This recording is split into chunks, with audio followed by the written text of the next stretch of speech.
Okay, guys, so welcome everyone. You are beautiful people. I'm really excited to be here with all of you. My name is Arik, and I am the facilitator of a WhatsApp weekly fasting group. This group unites lots of people from all over the world who have this goal of cultivating the habit of fasting once a week, at least for 24 hours, but there are also people who extend it. So, in between, we discuss different subjects related to healing, spirituality, and how to live more meaningful life in general. So, if you are watching the recording of this video and those ideas appeal to you and you wish to join this weekly fasting group, you're welcome to contact me. My WhatsApp number is going to be below this video. Send me a message with your name and I will happily add you. So today we have our wonderful detox specialist, Ivana. Welcome. And we're going to discuss lots of interesting subjects today. Really, I have really very good, very exciting feeling about this meeting tonight or today. But we are going to start with a short guided meditation. So Ivana, over to you. All right, guys. So I want you to sit back and relax in your space where you feel safe and comfortable. And start breathing into your abdominal cavity, filling up your midsection with air.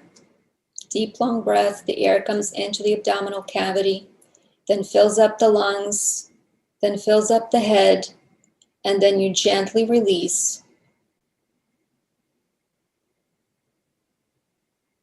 Again, inhale.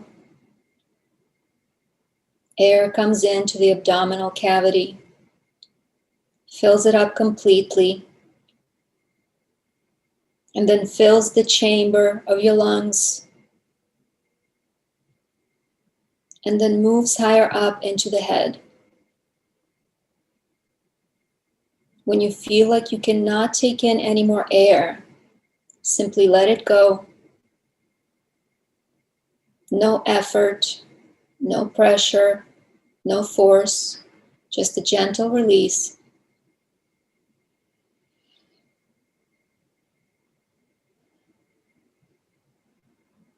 And one more time. Inhale.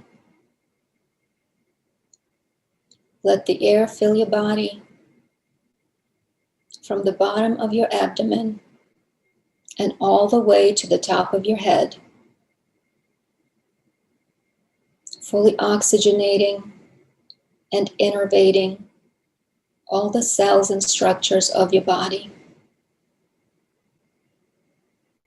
And once again, allow it to gently be released.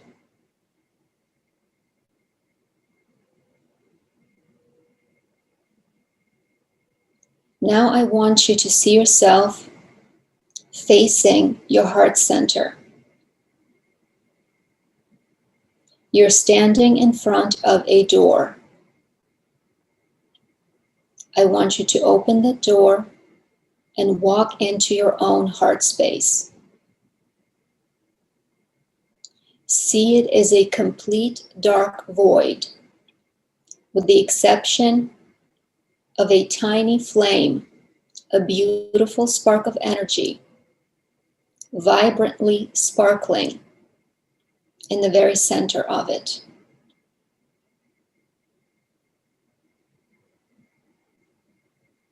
Move toward it, approach it, get close to it.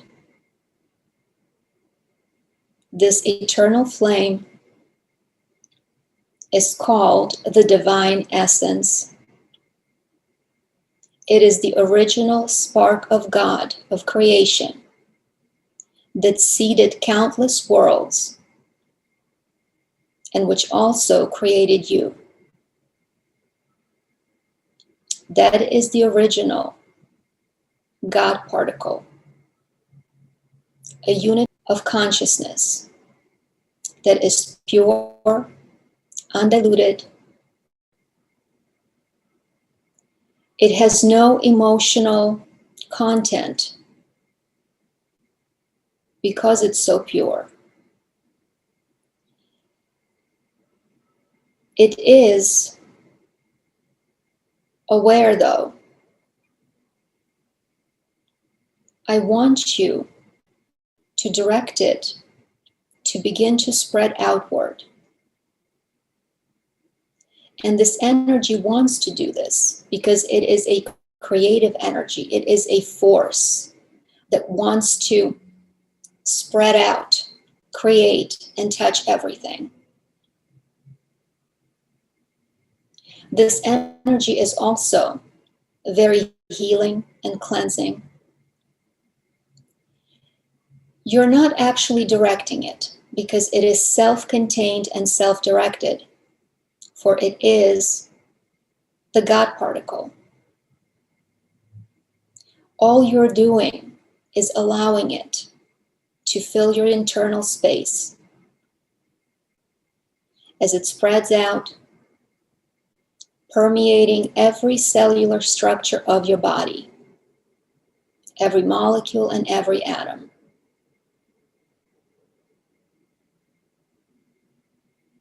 Turning everything on, charging everything up, cleansing, energizing, raising the vibration.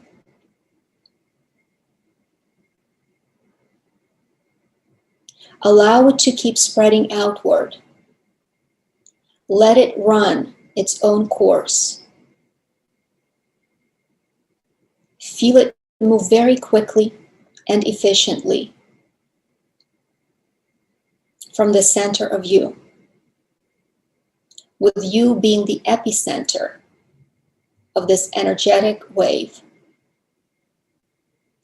And as it moves through your space, through your home, be it apartment or a house, it cleanses and transforms everything it touches,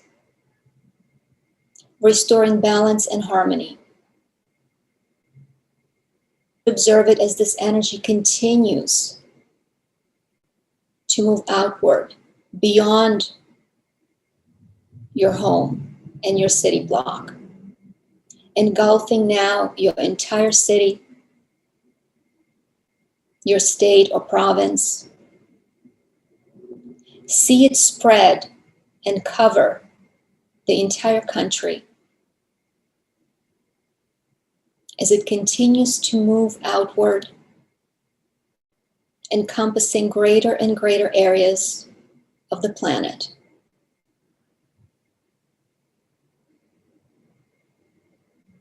Until it completely covers the entire globe.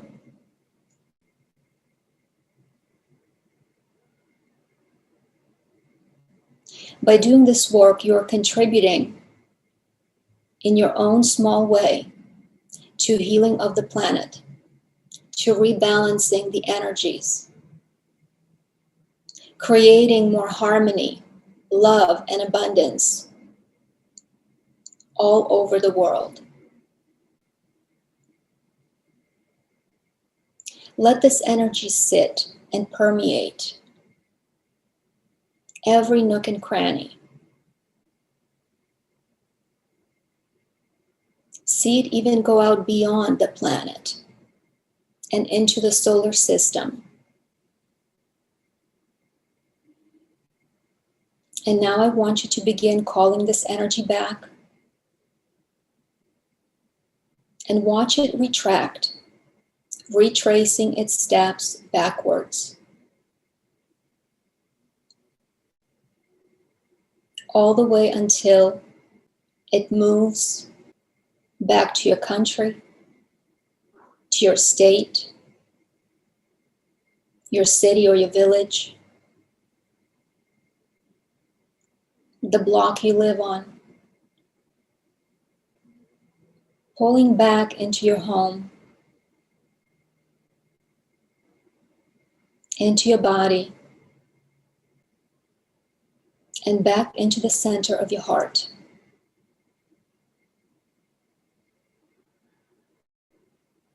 As you see it back centered in your chest, hold it in your hands. Feel its vibration. Get familiar with it. This energy is always available to you. And all you have to do is simply reach for it. Now place it back where you found it. Walk out to your heart space, close the door, and get back into the here and now. And when I count down to 1, you're going to open your eyes and you will be fully alert and awake. 3, coming back now, becoming aware of your body, sitting in your room.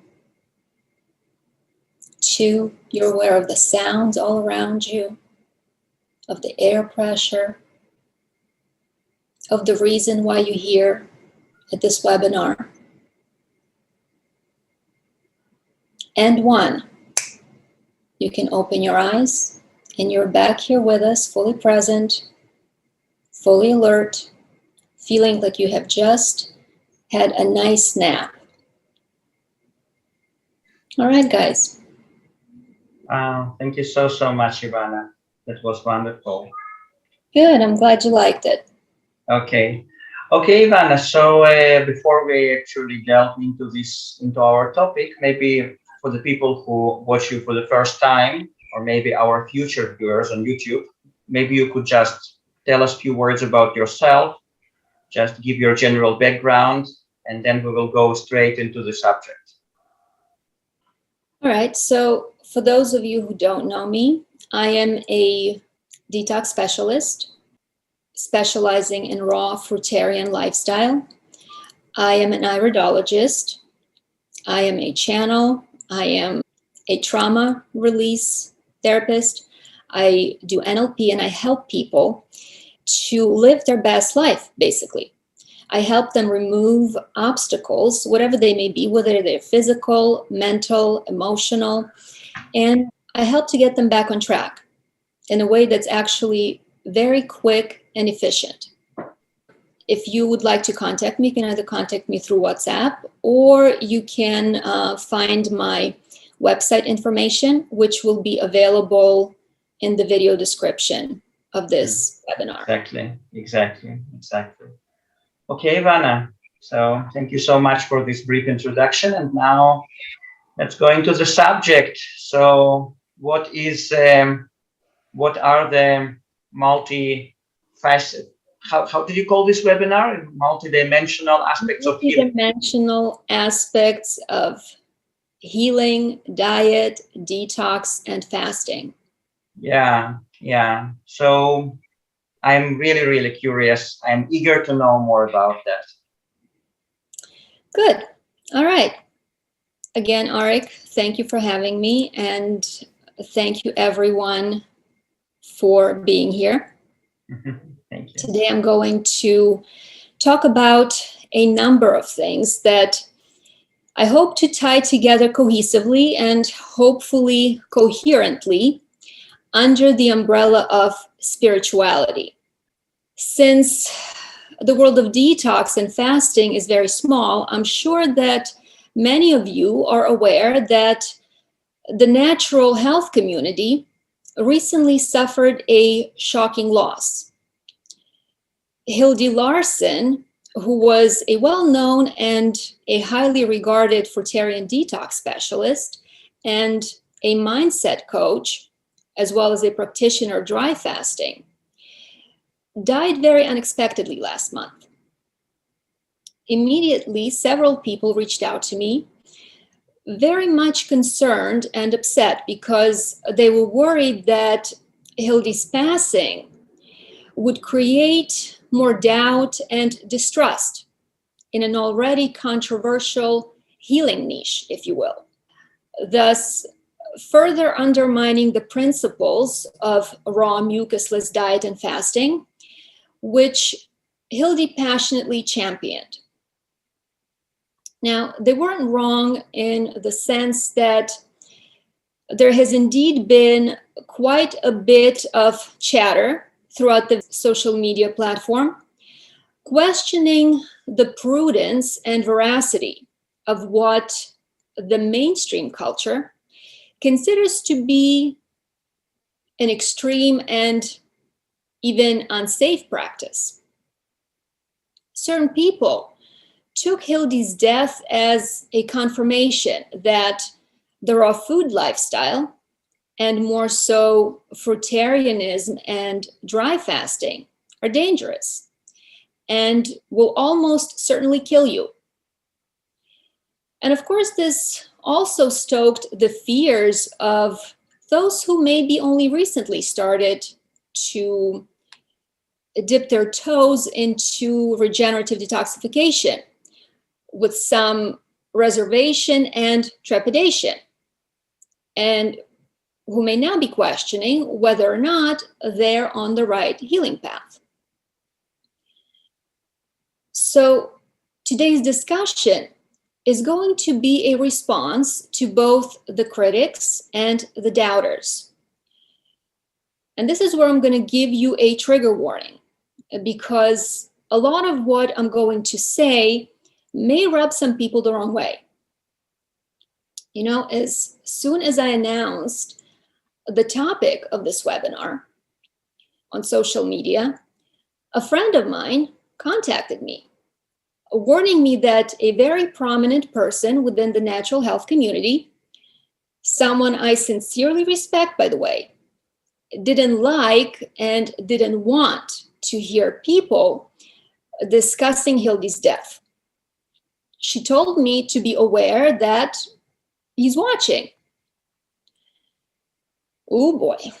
When I heard that, I immediately felt my bristles go up, because the best way to ensure that I talk about something is by telling me that I can't or that I shouldn't talk about it. Even though I do try to contain myself for the sake of social propriety and civility, which means that most of the time you get the restrained version of me in these webinars, I'm generally not known for mincing my words.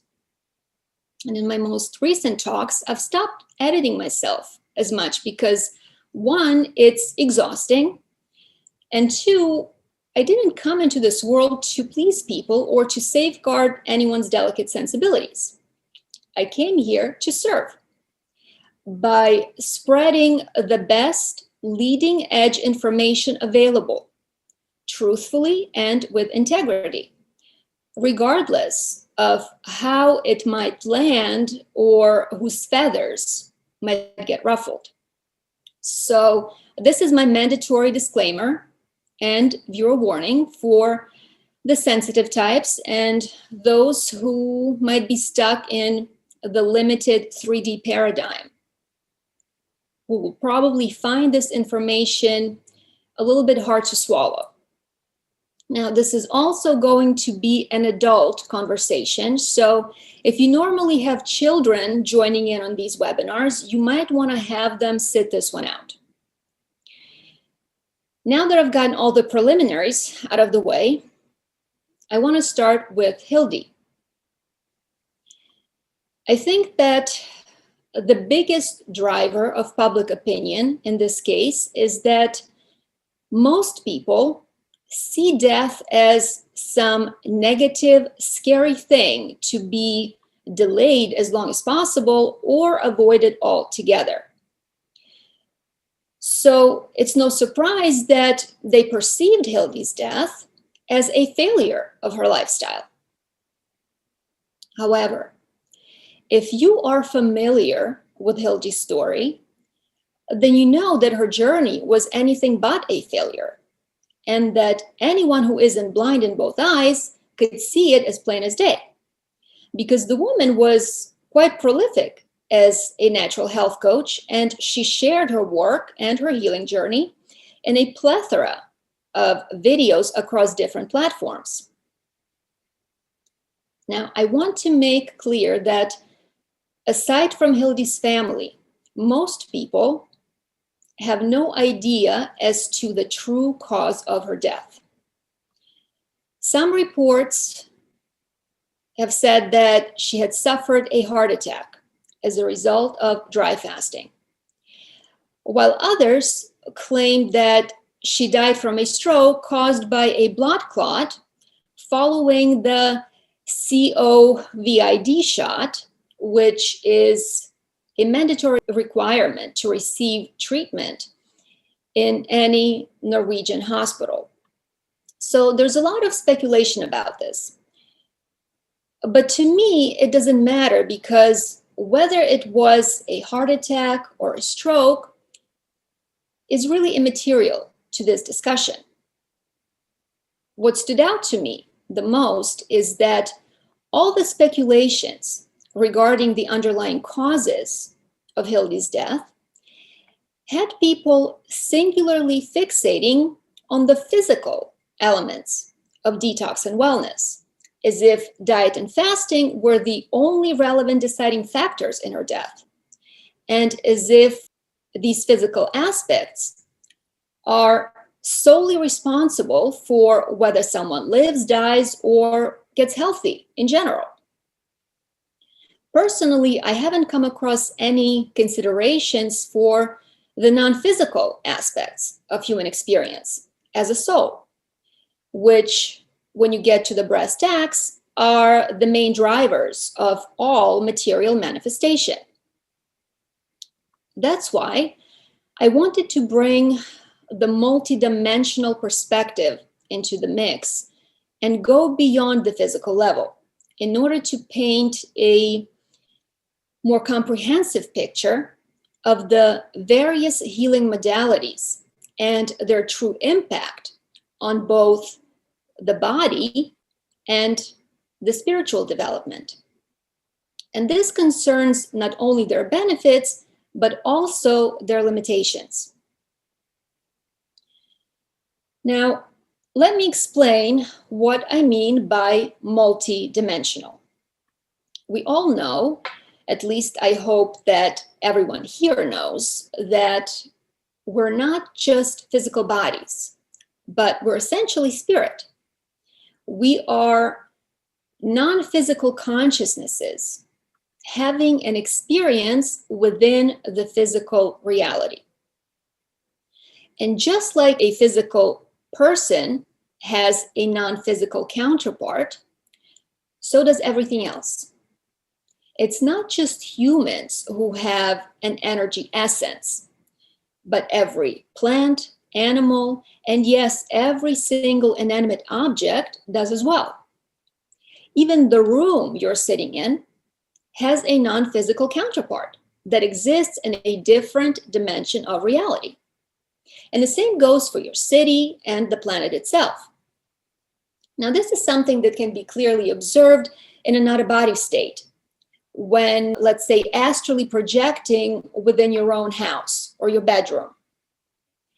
That's when it becomes apparent that while many physical and non-physical features of the space overlap and mirror each other, there are also many that do not. The reason for this is that, for one, there's always some level of distortion involved when it comes to translating energetic frequency into the much more dense and rigid physical matter. But also because the energetic level contains information not just about the physical room itself as it is in the present moment, but it also contains the information connected to the land upon which the house is built, the different versions and iterations of the building, including any other structures that ever stood in its spot, as well as the energetic imprints of all the people that ever lived there at various points in time. For example, one time when I was out of body, I pushed my hand through the ceiling of my bedroom. And of course, my astral hand went right through the ceiling like it was water. And through my astral fingers, I could simultaneously sense and see the many layers of sheetrock, paint, and popcorn ceiling that were put in and removed throughout the many renovations that were done on the property. So even though these materials were no longer present physically, the energetic information remained encoded in the frequency of that room. The ceiling was almost like a layer cake. What I'm getting at is that what we perceive with our physical senses is only a minuscule fraction of the true reality that consistently goes unnoticed by us due to the limitations of our physical perception. The physical reality that we're so hung up on is like a child's stick figure drawing. Have you seen how kids draw animals and people and how their depictions are quite far from reality? Well, that should give you an idea as to how far what's accessible to our physical senses is from the rich complexity of the actual reality that's underlying its limited physical counterpart. That non-physical dimension is the template level reality, which is actually the source code that gives birth to the material world. Why is this important? Because most people solely focus on manipulating and altering the material aspects within the physical dimension to create change, largely unaware that the real change must first occur at the template level. And if we don't understand the subtle complexities that shape our physical reality from a much higher etheric perspective, thus causing us to rely exclusively on the physical markers and indicators to interpret certain events or phenomena, then we're operating with limited and distorted data, which will inevitably lead us to incorrect conclusions. So my intention behind today's discussion is to help you open up to the notion that there is a greater, invisible to us reality that exists beyond this dimension and which determines how things unfold here on the physical plane. Because the truth is that if you're not privy to the multidimensional view of any given situation or event, then you're not playing with a full deck of cards. Now, everyone, or almost everyone here, and I mean by this group, is in pursuit of some ultimate healing modality, thinking that if only they could find the right diet, detox, or fasting protocol, then they would be guaranteed a successful outcome. But the unpalatable thing I'd like you to understand is that not everyone can solve their health problems in their lifetime, no matter how much they fast or how perfect their diet is, because they simply aren't meant to. Let me repeat that so that it sinks in. Some people cannot heal or get well, and no healing modality exists that could make it possible for them, because the body is a karmic vehicle chosen by the soul for maximum correction and growth. This means that if the soul has decided that it needs to spend an entire physical lifetime in a limited body in order to be able to pursue a specific line of consciousness development, then there's absolutely nothing you can do to override that. Period. End of story.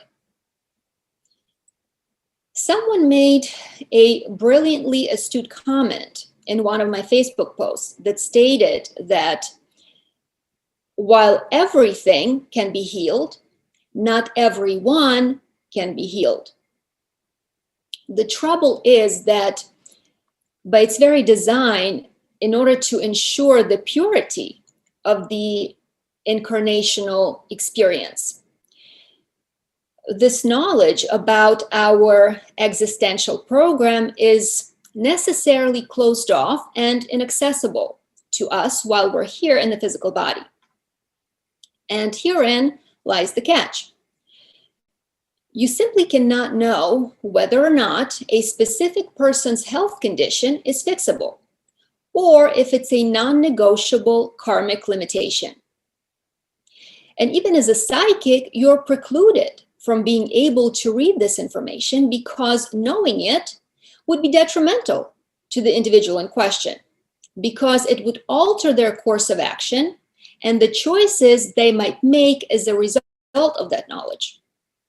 For example, if a person knew for certain that there's nothing that can be done, then they may just say, screw it, and commit suicide. Recently, I worked briefly with someone who is completely disabled due to an extremely rare genetic neurological mutation. The family, of course, wanted me to reassure them that a miracle could happen to their child through proper diet, herbs, and fasting. And as much as I wished for their hopes to materialize, I could not promise them any such thing. In fact, it would be unethical and even manipulative of me to do so. Therefore, it's incumbent upon all natural health coaches, whether you specialize in regenerative detox, iridology, or fasting, to practice your craft with integrity and to not overpromise things to your clients that may not be possible. That being said, I say that we should always operate under the assumption that healing is possible, and we should always adopt the healthiest approach to life, not only physically, but mentally, emotionally, and spiritually as well. At the same time, we must also accept that there are no guarantees of a successful outcome. That is what we, from our limited human point of view, would define as a successful outcome. Another fallacious belief many people hold is that if the body is sick or disabled, then the consciousness inhabiting it must be of a low vibration, undeveloped, or they have to pay back some heavy karma. But that is not some rule of thumb that applies across the board. And oftentimes, it isn't the case at all. In fact, the more difficult the condition or the circumstance a person has to deal with in their lifetime, the more likely they are to be an advanced soul. Because as Seth, channeled by Jane Roberts, so eloquently said, you don't give complicated problems to an idiot to solve. You give him simple ones. So it's usually the people who are born with a silver spoon in their mouths that lead easy, charmed lives, who are more likely to be the beginners in the earth school, especially if they're also really ego-centered, immature, materialistic, and focused on serving their base needs or pursuing hedonistic pleasures. Why? Well, for the same reason, we don't put advanced calculus or trigonometry on the first grade curriculum. Instead, we stick to teaching the basics, like letters, colors, and shapes. And it's the same when it comes to choosing an existential program for our earthly incarnation. The IAC, or the International Academy of Consciousness, where I had taken many classes and programs over a period of many years, at one point had a line on a very advanced type of consciousness who still incarnate into the physical dimension. This type of consciousness, whom they refer to as the Serenissimus, is believed to be the example of the highest level of development possible within the physical dimension of reality while still maintaining a physical body. This caliber of being has an extremely expansive and complex existential program on the planet, possessing the qualities and abilities that might be attributed to the idea of a spiritual master. Now, the IAC came up with the name Serenissimus because this being is no longer given to emotional fluctuation and is therefore completely intrusion-free. And there is no karma for them to work out. But contrary to our lofty fantasies and mythology, the Serenissimus isn't going around performing miracles like multiplying fish and walking on water. Instead, they work with the collective consciousness of the planet, trying to stabilize the overall planetary energies, especially in the areas of conflict and war. A being like the Serenissimus is always anonymous and hidden to prevent any misplaced projections because, as history shows, humans just love to exalt a person with advanced abilities and create a cult around them. Just look at any major organized religion. Now, because these beings remain anonymous and do not want to be found, they can only be reached in an out-of-body state. Some advanced astral projectors from the IAC had been in contact with the Serenissimus. And what they had learned is that even though this consciousness is incredibly evolved and advanced, the Serenissimus incarnated into a body that was completely disabled from birth. In their physical embodiment, this being cannot talk, cannot walk, cannot move at all. Now, from our limited physical perspective, we might look at someone like that and feel pity for them, thinking, oh my God, look at this poor person. To suffer so badly, they must have a lot of heavy karma to work through. But in reality, this couldn't be further from the truth.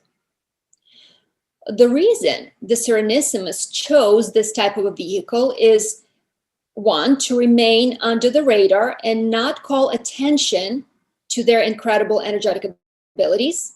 And two, since most of the work is done on the higher planes in the service of the collective to improve the overall vibration of the planet, the only purpose of the body is to serve as an anchor in order to ground the consciousness into this reality so that they could actually participate and interact with the physical dimension. Because a soul cannot manifest on the physical plane without a specialized vehicle. Just like a deep sea diver can't plunge to the bottom of the ocean without appropriate gear. It's also important to understand that not a single one of us leaves this planet before it's our time. This applies to young people and children, including the unborn children, which never came to be because of miscarriages or abortion. Now, this is probably the first instance in this talk where my earlier trigger warning is going to apply. Understand that not every soul wants or needs a full human embodiment. This is especially the case for beings from other star systems or other dimensional realities that are embarking on their earthly incarnations for the very first time and who only need a very brief acclimatization period in order to get used to the frequency of the human form. In the initial stages, all they may need is a few months or even a few weeks in the womb to get their feet wet, so to speak. This means that they will intentionally choose a woman who they know with absolute certainty is not going to carry the pregnancy to term. So if you have very absolutist ideas about abortion, believing that it's murder, you may want to consider this aspect, because from the multidimensional point of view, it's not so black and white. And by the way, for the first 49 days or 7 weeks of the pregnancy, the soul isn't in any way attached to the fetus, because the pineal gland hasn't been formed yet. And without the fully formed pineal gland, spirit cannot get anchored into the body. Now, of course, there are other scenarios that are possible. For example, some women need to lose a pregnancy for a specific soul lesson, and they will have a limited contract with another being who will help them to have that experience. I know that many people drive themselves crazy with guilt, thinking that if only they had done something differently, then what they perceive as the negative outcome could have been avoided. But the truth is that no one on the soul level is ever caught by surprise by their exit from the physical world. Please bear with me here for a minute. The reason I'm going into this is because I want you to understand, and I want to give you context as to why Hilde's death is in no way some mistake that could have been averted had she done something differently. Every individual's exit points, and just to be clear, I'm talking about death here, are determined prior to their incarnating into this reality. Notice that I said exit points, plural, rather than a single predetermined point. That's due to the quantum nature of existence, where we constantly shift between the many probable versions of ourselves. And that's why there's more than one option available to us, which is based on how our life unfolds and how well we're executing our existential program. In some cases, beings get life extensions to give them the final opportunity to get their program back on track if they are not doing what they're supposed to be doing. That's what happened to Anita Moorjani, who authored the book Dying to Be Me, which details her near-death experience and how it changed her life. She had literally died from cancer, but was allowed to come back and continue her incarnation on Earth. Now, Anita's near-death experience not only transformed her body, which became completely cancer-free, but it also shifted her purpose toward helping people realize that death isn't final, and that the way people are currently living, disconnected from the source and in self-hatred, is really what creates all disease. Why am I bringing this up? Because I believe that the concept of life program extension applies to Hilde. Those who think that fruitarian diet and fasting failed Hilde because she died of a heart attack or a stroke at 56 need to view her life in a broader, multidimensional context. If you're familiar with her story, then you know that Hilde should have been dead 15 years ago. She was completely crippled, bedridden, and in a great deal of constant pain. Doctors couldn't do anything for her other than give her painkillers and send her home to die. Eventually, she turned to the raw diet, herbs, and fasting, which completely transformed her life and her health. The truth of the matter is that Hilde brought herself back from the brink of death and thrived on the raw lifestyle for 15 years. For 9 of those years, she was 100% fruitarian. Some people contacted me arguing that she wasn't fully fruitarian, but the claim she made in her final interview is that she wasn't mostly fruitarian. She wasn't 90% fruitarian. She was on an all-fruit diet. Now, whether or not she was on all fruit or if she also ate nuts and seeds is not that important a distinction, because she was fully raw for 15 years. Anyone can go back and look at her videos and see the incredible and undeniable transformation that she was able to achieve through the raw food diet and fasting. The woman literally aged in reverse. She easily looked 15 years younger.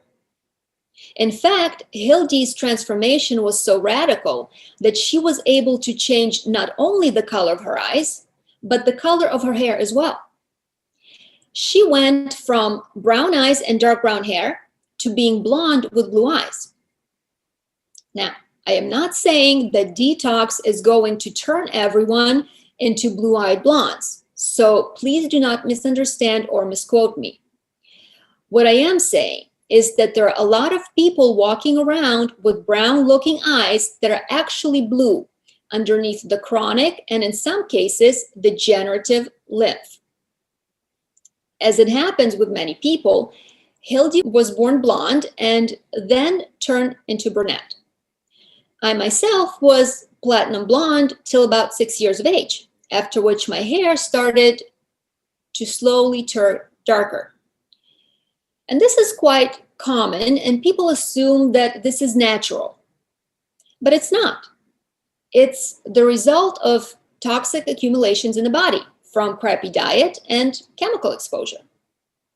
When it comes to eyes, how many people think that it's normal for babies to be born with blue eyes, which then turn brown? Well, it's not normal. If you were born with blue eyes, which later became brown, it happened due to serious bodily pollution. Obviously, a lot of people like myself have true brown eyes, which will remain brown no matter how much I fast or detox. But my eyes did become several shades lighter as a result of cleaning up my lymphatic system. So as Hilde detoxed, her eyes changed color and her hair went from brown to gray and then to blonde. And you could see this progression unfold over a course of time as it was documented in her videos. So Hilde didn't die because fruitarianism or veganism is inherently unhealthy. If anything, I think that she's a true success story, a prime example of what can be achieved through proper diet and fasting. Hilde transitioned because she had completed her existential program. It's as simple as that. How many times we see this happen when a person struggles in life? Maybe they have a serious addiction, or they have difficult relationships that are causing a great deal of disharmony and pain in their life. And then a miracle happens. In some way, somehow, they dig their way out of the muck and get it together. When they're finally on the right path, on the right track, where things are finally working for them, and then boom. Just as soon as things start going the way they should, the person drops dead. And what do we say? Oh no, how terrible. He or she finally got it together and could have lived a nice, long, good life. It's such a shame that their life was cut short, just as it was starting to get good. What we don't understand from our limited perspective is that the person's life task was to conquer their demons or to work out whatever conflicts they were dealing with. And once they were able to overcome those obstacles and meet their karmic goals, they had effectively completed their life mission, thus bringing the incarnation to a close. From our earthly point of view, we see this as something tragic, while the soul, from its expanded multidimensional perspective, sees it as a triumphant success and a job well done. Another thing that stood out to me in Hilde's final interview is that when asked about how long it took her to achieve her desired level of health, she replied that she never achieved her desired level of health. And that caught me by surprise because her health appeared to be quite robust. She had a ton of energy and she looked fantastic. But I also know that Hilde constantly pushed the envelope in her desire to go deeper. And I see this quite often where some people in the natural health community become obsessed with detox. No matter what kind of improvement they attain, it never seems to be enough. They always want to dig deeper. Some even become preoccupied with the ideas of immortality or extending their lifespan beyond 100 years through diet, detox, fasting, and practices like fruitarianism and the autonomous lifestyle. Spoiler alert, everyone is already immortal and indestructible. The soul is eternal and limitless. The body, on the other hand, by its very nature, due to the built-in vibrational limitations, is temporary. It is perishable, just like an apple or a potato. It's nothing more than a dress of clothing. Trying to make the physical body immortal is like insisting on wearing the same piece of clothing your entire life without ever taking it off. That's silly and immature, not to mention boring and limiting. A tailor-made, perfectly suited body is chosen for each incarnation that is appropriately equipped for the specific mission set out by the soul. You don't wear a tuxedo to hot yoga, just as you wouldn't wear a G-string bikini to an international political summit like G7.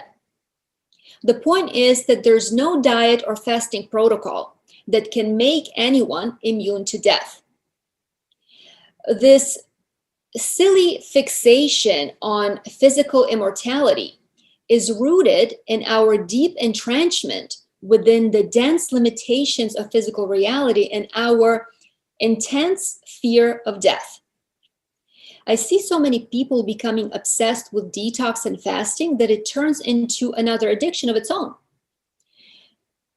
But please understand that by being in a constant pursuit of impossible perfection, they deny themselves the fulfillment and satisfaction that's already available to them. Paradoxically, when you're constantly seeking health, it ends up eluding you, because seeking health and having health are two completely different frequencies that are represented by two different vibrational realities. If you're constantly working on getting well, then your health will forever remain a work in progress because you're in the vibration of striving rather than having. You need to think of your body as an energetic frequency that is defined by a specific formula or an equation. A sick body has a completely different energetic signature than a healthy one. And the body that is in the intermediary state of trying to heal is of a different frequency altogether.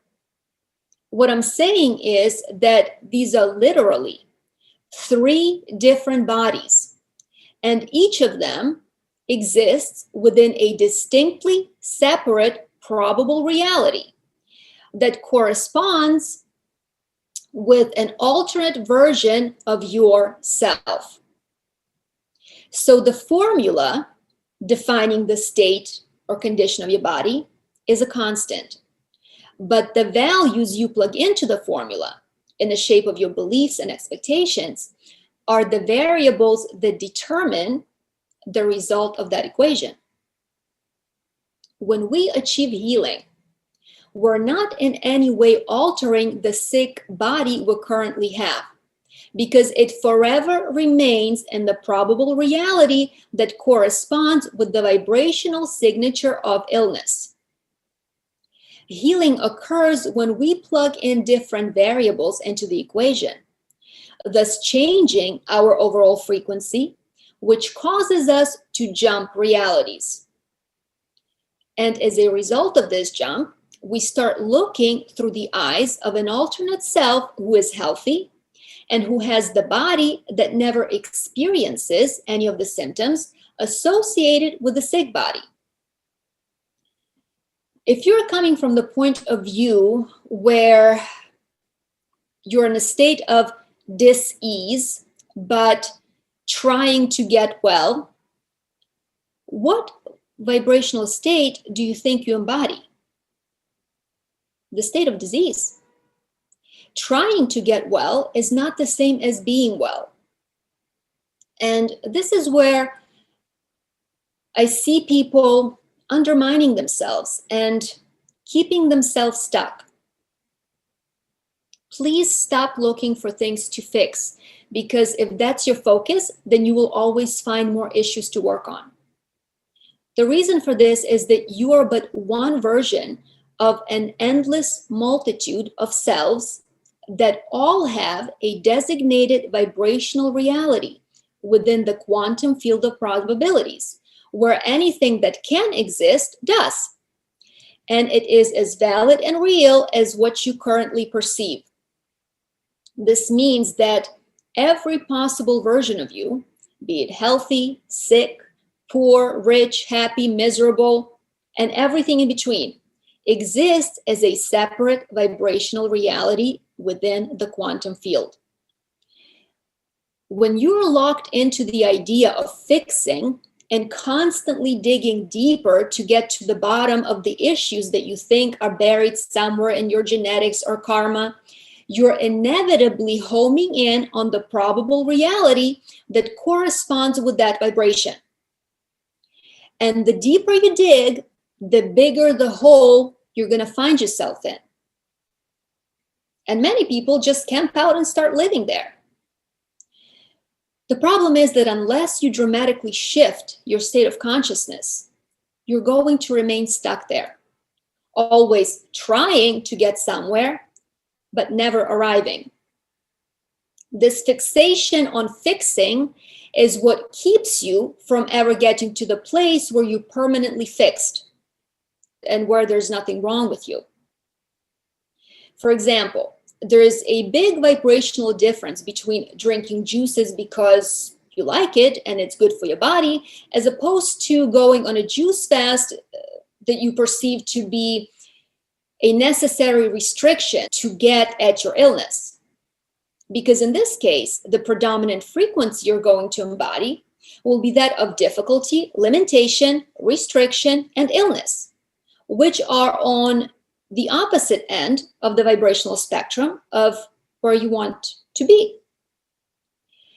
And people can become quite rigid and dogmatic when it comes to adhering to their self-imposed restrictions as they pursue what ultimately becomes the unattainable level of perfect health.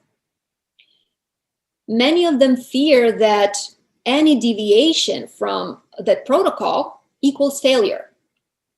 I've had clients who became afraid of food, wanting to remain on juices for unrealistically long periods of time because they worried that going back to solid food would either set them back or worse, nullify all the work and the progress they've made thus far. What I want to emphasize is that there's no such thing as physical perfection because by its very definition, the physical state that requires a body is inherently flawed and limited. I see time and time again where people set themselves up for failure because they installed psychological programming that's counterproductive to the goals they want to achieve. And this is why I personally reject the modality known as autonomous or self-sustaining lifestyle that's based on dry fasting, and sleep deprivation. If you look at the figurehead of this movement, Anastasia Zalevich, she still suffers from rheumatoid arthritis despite adhering to this extreme protocol for many years. And the only time she doesn't have symptoms is when she doesn't eat and doesn't sleep. Why? Because she believes and preaches that both eating and sleeping are harmful to the body. In fact, she maintains that sleep is what essentially kills us. Well, when you install a program in your unconscious mind, which happens to control autonomic body functions, that food and sleep create disease, then every time you eat or sleep, because try as hard as you might, no one in a physical body can sustain this state indefinitely. You're going to create very unpleasant physical symptoms for yourself, and unnecessarily so. When this program is installed in the unconscious, it starts running on autopilot without any conscious input from us. So this is a very stupid way, in my opinion, to keep yourself stuck in the condition of sickness while you continue striving for health and immortality. Now, I say this because Zalevich believes that by eliminating sleep, she has cracked the code of immortality. But it's one thing to talk about lofty ideas and strange experiences, which look a lot like psychic phenomena. Understanding what's really happening from the multidimensional perspective and knowing whether it's good or bad, as well as what to do about it, is a whole other ballgame. For example, Anastasia once shared that she went without sleep for so long that when she was driving, she all of a sudden could see things behind her without turning her head and looking back. And this really frightened her because she didn't know what to make of it. And she felt that it was dangerous to drive in that condition. Now, did she realize what was happening with her? Based on what she said, it doesn't seem like it. The important thing I'm trying to get across here is that just because someone was able to fast for an X number of days or go without sleep for a long time, it doesn't automatically make them proficient in non-physical phenomena. Turning on psychic perception doesn't equal to understanding what it is you're perceiving. For example, a dog can watch Swan Lake on TV and perceive the colors, the music, and the human figures moving across the screen. But does it understand that it's watching a dance interpretation of a story about an ugly duckling turning into a swan? Let alone the nuances, like that the duckling was never a duckling in the first place, but a baby swan who didn't fit in and suffered bullying and abuse from those who didn't understand his true nature until he transformed into the graceful swan. See the difference? The complex story with a deep moral meaning versus a bunch of tiny humans weirdly prancing in tutus to music. What happened in Anastasia's case was the misalignment of the bodies, where her conscious awareness had shifted more to the astral vehicle. You probably know this, but we have at least 4 vehicles of manifestation that we are aware of at this stage of development. But in this discussion, I want to focus on the 3 we use the most: physical, energetic, and the emotional body, also known as the astral body. The energy body is the subtle membrane that maintains the connection between the physical and the astral bodies. When all 3 bodies are aligned, we are awake and our awareness is focused in the physical body. However, when our awareness is centered in the emotional body, our perception is no longer limited to the physical senses. The astral body doesn't have eyes that work in the same way that physical eyes operate. The vision you experience in an out-of-body state is 360 degrees, and information is perceived wholly and all at once. This means that you can see everything and everywhere, including all the places where your physical eyes cannot reach, like behind you or beyond the wall of a building. When I had that experience of pushing my hand, my astral hand, through the ceiling, it was like I was actually able to see with my hand. Such misalignment of the physical and the astral bodies actually constitutes a partial astral projection. This means that you're literally partially out of your body. It's important to understand that when your consciousness is focused in the astral body, you're no longer perceiving the physical dimension. What you're perceiving is the template level reality. During a partial projection that occurs as a result of the misalignment of the astral and the physical bodies, you are straddling both the physical and the astral dimensions, simultaneously perceiving various elements of both planes at the same time. Needless to say, this can be dangerous when you lack awareness, training, or understanding of what's happening. For example, if you're driving while in this misaligned state, the road you're looking at may not be the physical road, but its non-physical counterpart. You may all of a sudden see a person come out of nowhere in front of your car, causing you to swerve violently. What you might not be able to discern in that moment is that the jaywalking individual isn't a living human being, but a spirit. But because you're out of alignment with your physical body, you can't tell the difference. So you act as if it's a real person and try to avoid hitting them with your vehicle, which could cause an actual real accident that may lead to injuries or even death. Let me give you an example of something that some of you may have experienced while in deep meditation so that you can better understand what I'm talking about. Let's say that you're sitting in a long meditation and your body is totally relaxed. Now, you may be in a lotus position with both arms resting on your thighs, when out of nowhere, boom, one of your arms suddenly jerks upward, flying off your lap. But as you immediately open your eyes, you can see that your arm is resting in its very relaxed position, appearing like it hasn't moved at all. Well, that jerky arm movement isn't your physical arm moving. What you're experiencing is the separation of your astral arm from its physical counterpart.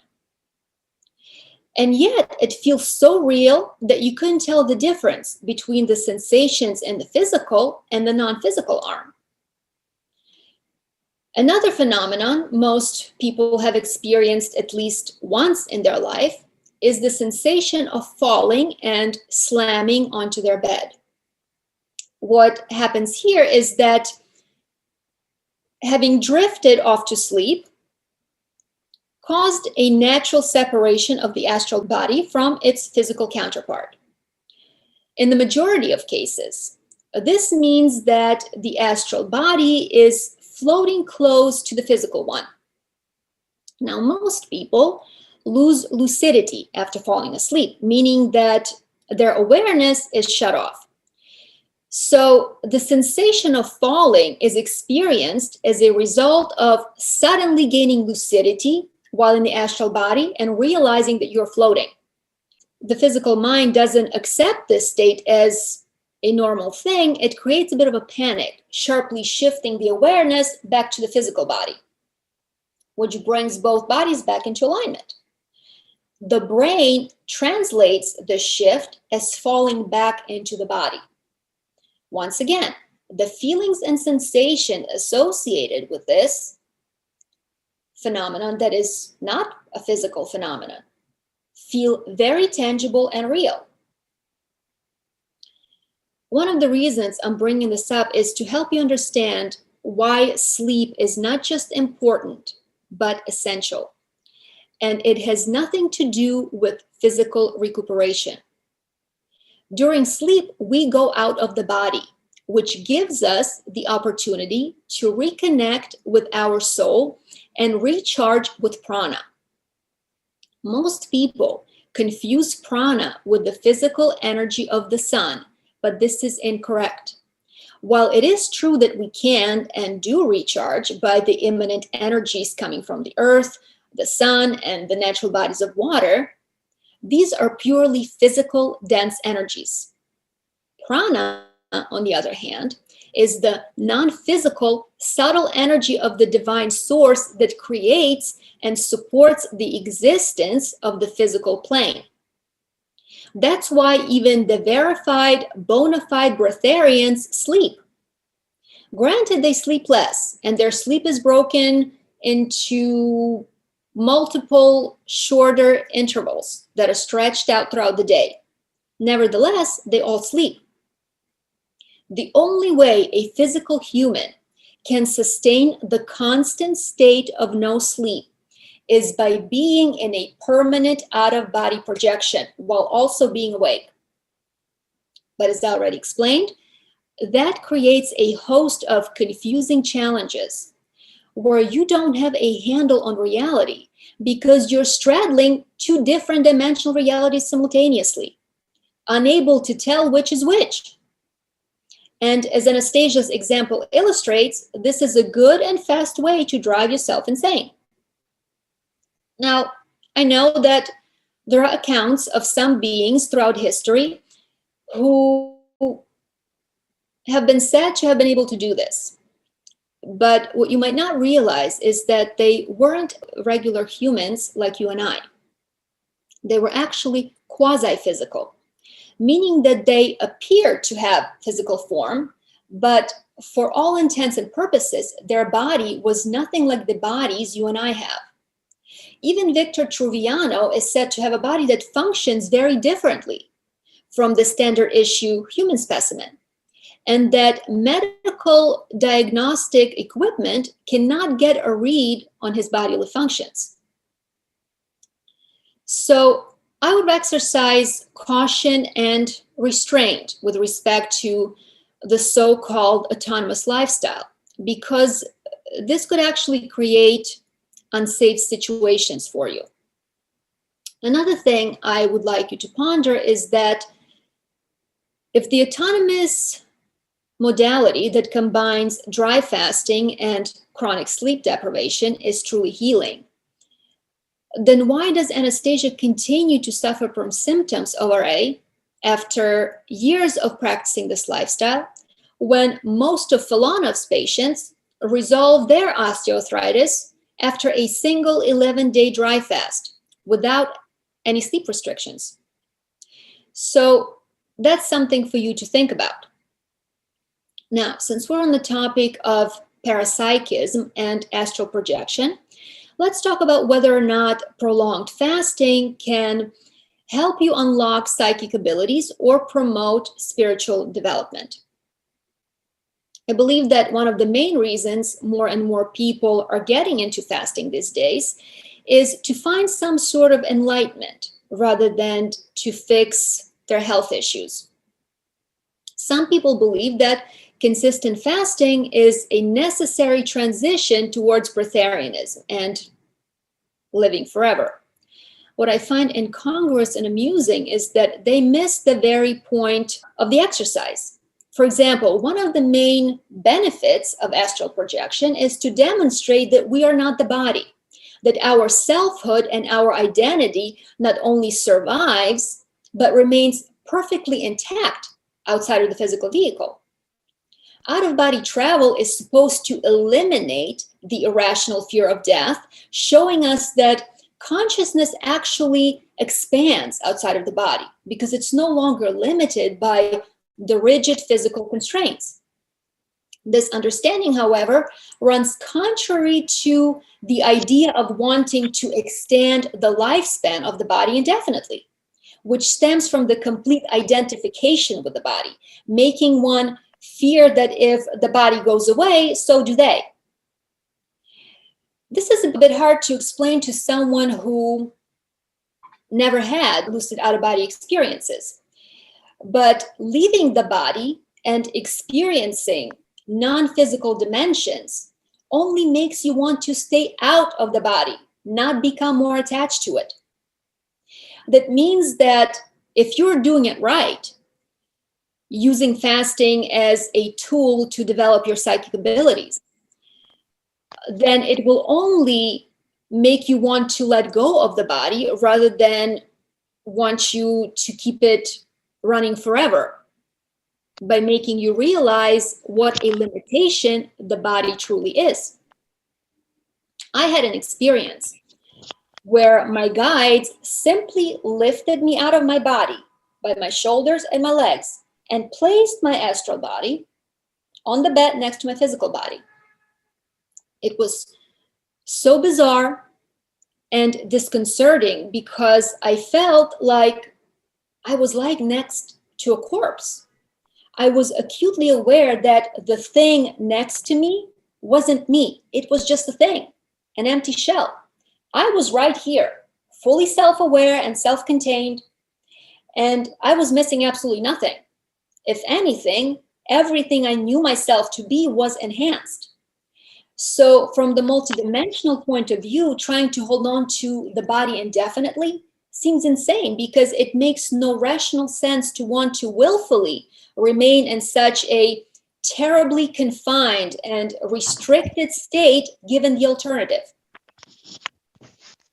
The inherently limited nature of the body also serves as a boundary that limits our consciousness expansion. Please understand that some levels of spiritual growth and expansion will remain out of your reach as long as you are attached to a physical body, period.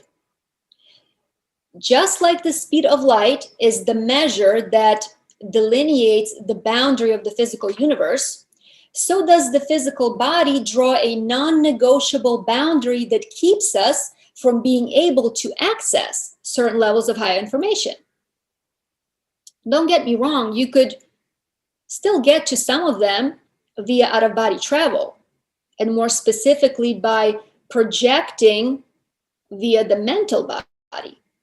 However, you will never be able to integrate those experiences into your physical awareness because they simply cannot be translated into physical terms.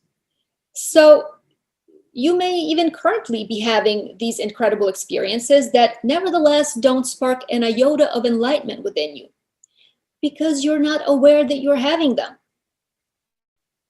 So what's the point?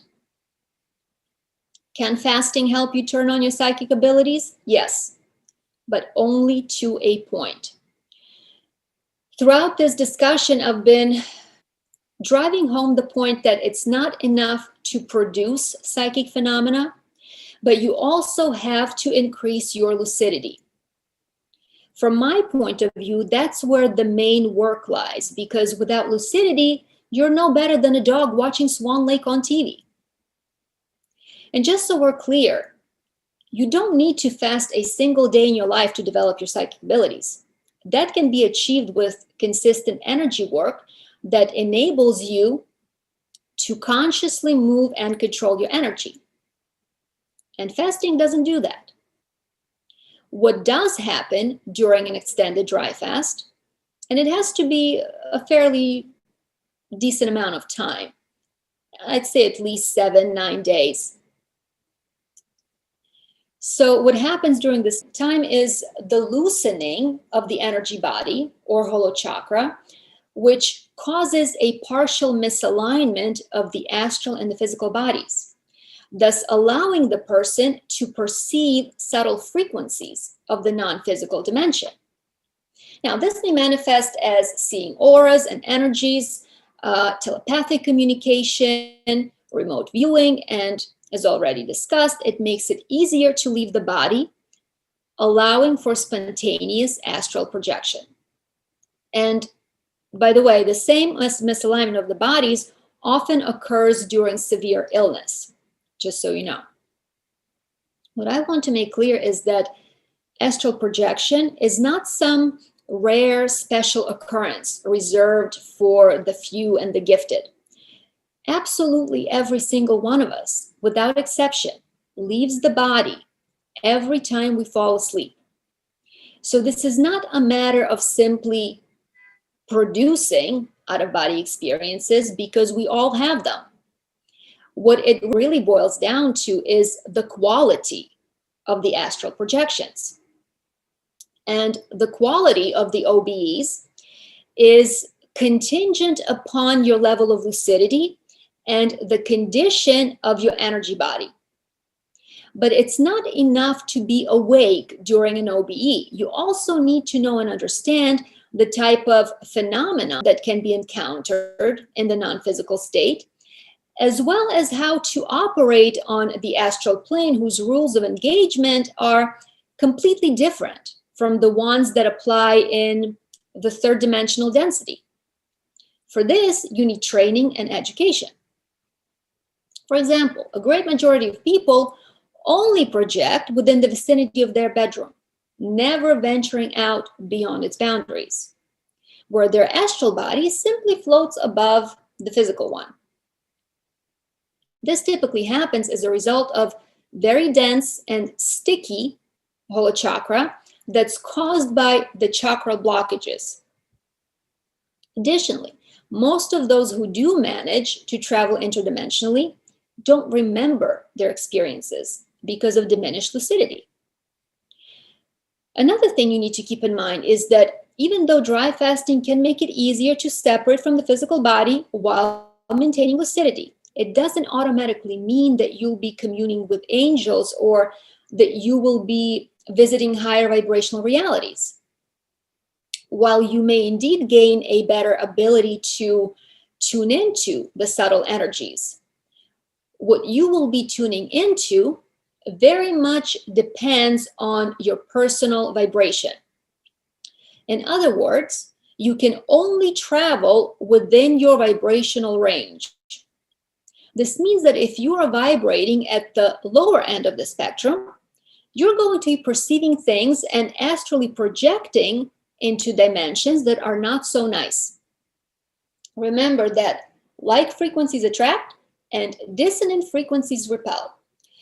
And when it comes to out-of-body travel, you don't go where you wish to go. Instead, you're magnetically pulled into the environment that reflects your predominant vibration. That's why it's so common for people to have out-of-body experiences of eating and drinking while fasting, because the thoughts of thirst and hunger are so pervasive. Those who have repressed sexual proclivities, for example, will find themselves in non-physical environments that are full of other beings, both dead and astrally projected, that are consumed with those ideas and who are playing them out. If you have dependencies, addictions, fears, unresolved traumas or emotions, that is the vibrational soup you'll be swimming in. And that is the level and the quality of the frequency you'll be limited to, whether you're in or out of the body. Remember that the astral body is called the emotional body for a reason. And all of the emotions that are normally kept behind the confounds of the physical body all come spilling out unrestricted when the physical body is left behind. As the old adage says, wherever you go, there you are. This means that aside from energy work, emotional work, as well as permanent changes in behavior that reflect a more ethical, loving, and compassionate nature, must become a part of the process if your goal is spiritual growth and development. Somebody shared a story that during a long dry fast, they had encountered negative people whose behavior and energy were so disruptive that the person decided to cut their fast short because they felt uncomfortable or scared or something along those lines. I believe that this was framed as if some dark forces were intentionally interfering in an attempt to derail this person's fasting efforts. Here's the thing about frequency, and I'm going to repeat myself here. Like frequencies attract and dissonant frequencies repel. Since physical reality is nothing but a crystallization of your own energy, you cannot perceive that which you are not a vibration of. This means that if you're encountering negative entities, events, or people, be it while you're fasting or just in general, it's not some concerted effort by the outside evil forces to sabotage your growth or to derail your fasting efforts. You are the source of that interference. Because the quantum physics tells us that the outside world is not real in any tangible sense. In fact, it's nothing more than a projection of your own consciousness. Everything on the outside is only a reflection of what's inside us. Because outer reality is simply a mirror that reflects our personal frequency. By organizing gazillions of moving particles into things, places, people, and events. Therefore, if you're coming up unpleasant circumstances of this nature during a fast, it isn't a sign to stop, pack up your toys, and go home.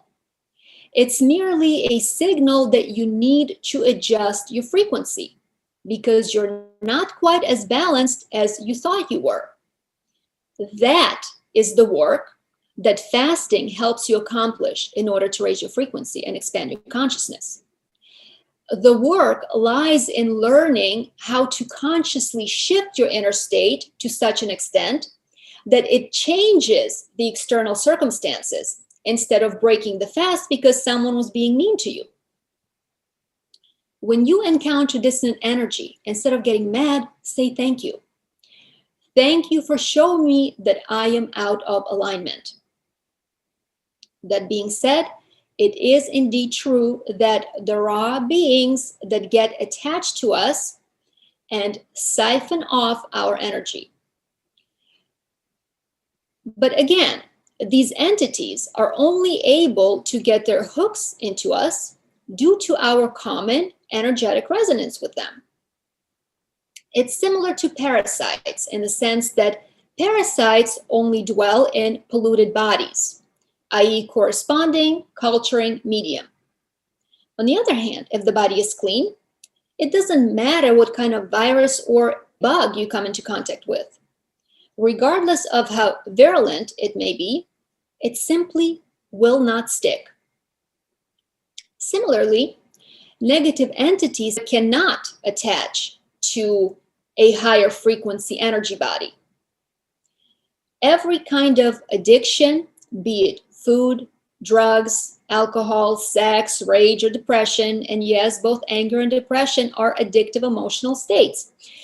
In other words, every type of dependency or imbalance there is will always be accompanied by at least one non-physical consciousness who basks in those energies and who is using the living human as a source of specific supply. Now, these aren't demons or anything like that. These are just dead people who, instead of moving on, choose to remain close to the physical dimension, either because they're not aware that they're dead and they're simply hopelessly clinging to energetically similar living individuals, or because they want to keep partaking in the specific activities simply because they enjoy them. And given that a dead person no longer has a physical or an energetic body, the only way they can experience those states of being is through parasympathetic assimilation, which is achieved via energetic coupling. This phenomenon is known as intrusion. And intrusion comes in many different forms. There's self-intrusion, there's physical intrusion by living persons, as well as extraphysical intrusion. But this is a complex topic that I'm not going to go into here. I'm going to focus more on the extraphysical intrusion, meaning by non-physical beings. Most people have these parasitic bonds with non-physical entities for years and even decades. If you have food addiction issues, then these extraphysical intruders will constantly drive your dysfunctional eating behaviors. And they will absolutely try to get you to break your fast by increasing your cravings and the feeling of hunger or thirst in order to avoid the undesirable interruptions in service, so to speak. If you can withstand their manipulation and stick to fasting, they will leave you alone and disconnect for some time. But I regret to inform you that your fast is only a temporary inconvenience to them. What other coaches won't tell you, simply because they're largely unaware of these energetic and multidimensional aspects, is that your intruders are not with you 24/7 anyway. These beings are incredibly smart and cunning, and they use sophisticated energetic technology. How they connect with us is by creating and installing the so-called energo plugs into our energy body. And most commonly, this affects our 3 lower chakras, depending on the specific type of energy they prefer. This energo plug is a lot like an outlet, which they use to plug into your whole chakra. But what you must know is that regardless of whether or not they're connected to your energy system at any given time, that energo plug enables them to feel everything that's going on in your energy system, and therefore the body itself. So during the fast, they may disconnect and look for an alternate temporary source of supply. But as soon as you break your fast, boom, it's like someone has rang the dinner bell and they're instantly back and ready to feed. What ends up happening is that many people tend to go off the deep end and dive headfirst into a binge immediately after the fast, where they cannot stop themselves. And this is something I hear a lot from clients. They can fast for 5, 7, 9, 11 days and be perfectly fine. But as soon as they resume eating, they lose all control. And the reason for this is psychic intrusion. Now, I'm going to explain this mechanism so that you understand why you feel how you feel. And since this is going to be an adult conversation, I'm giving you another viewer warning here. It's easier to explain the intrusion-driven food addiction by using sex as an example, because most of us have such a distorted relationship with food that we can't even tell when something is amiss. And since sex is an activity that has a very high incidence of intrusion, it's in some ways easier to identify. Plus, I think that this could be helpful for those of you who may directly deal with this particular issue. Now, an orgasm is a release of energy. And when two people engage in a sexual act, there is an exchange of energy that occurs between the partners. This means that both individuals should feel energized after the climax. But as I already said, we all have disembodied beings attached to us that are looking for certain types of energies that are generated and released in connection with specific activities. People who habitually watch porn or are sex addicts have a truckload of such entities following them around. The example I want to give you is of a specific type of experience where during the sexual act, be it with another person or solo, the sexual energy is building and gaining momentum. And everything is going smoothly right up until the point of the climax, where instead of energy reaching the inevitable peak, things inexplicably go from 100 to 20 or even 0, almost like deflating a balloon. This is where an orgasm either doesn't occur at all, or if the energy does reach some sort of culmination, it's disproportionately muted and dissatisfying in comparison to the buildup. In other words, you didn't get no satisfaction. This is usually where the person involved wants to go for another round in a repeated attempt to get that energy. So what is happening here? The reason the individual cannot reach promised land is that the intruder siphoned off the energy, effectively hijacking the person's orgasm. And that's why, despite being engaged in sexual activity, the hero of our story keeps needing and wanting more sex because the desired release keeps eluding them, which is what creates and reinforces the addiction. This particular phenomenon is made exponentially worse by the internet porn. Because if in a regular scenario, you might have one or two parasitic hitchhikers attached to one or both partners, when it comes to porn, you're plugging into a vast network of beings that are not only affiliated with the image or the video, but you're also connecting to the intruders that are attached to the tens of thousands of other people who are simultaneously watching the same material, thus allowing those entities direct access to your energy system.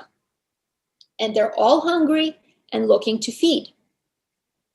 You may have noticed that porn stars age at a faster rate, and they often end up looking worn out and even haggard after being in the industry for several years. And it's all due to the continuously ongoing drainage of energy from their root chakra, which is not only the sex chakra, but also the source of our vitality. This is why I myself am very careful to not post sexualized content on my social media.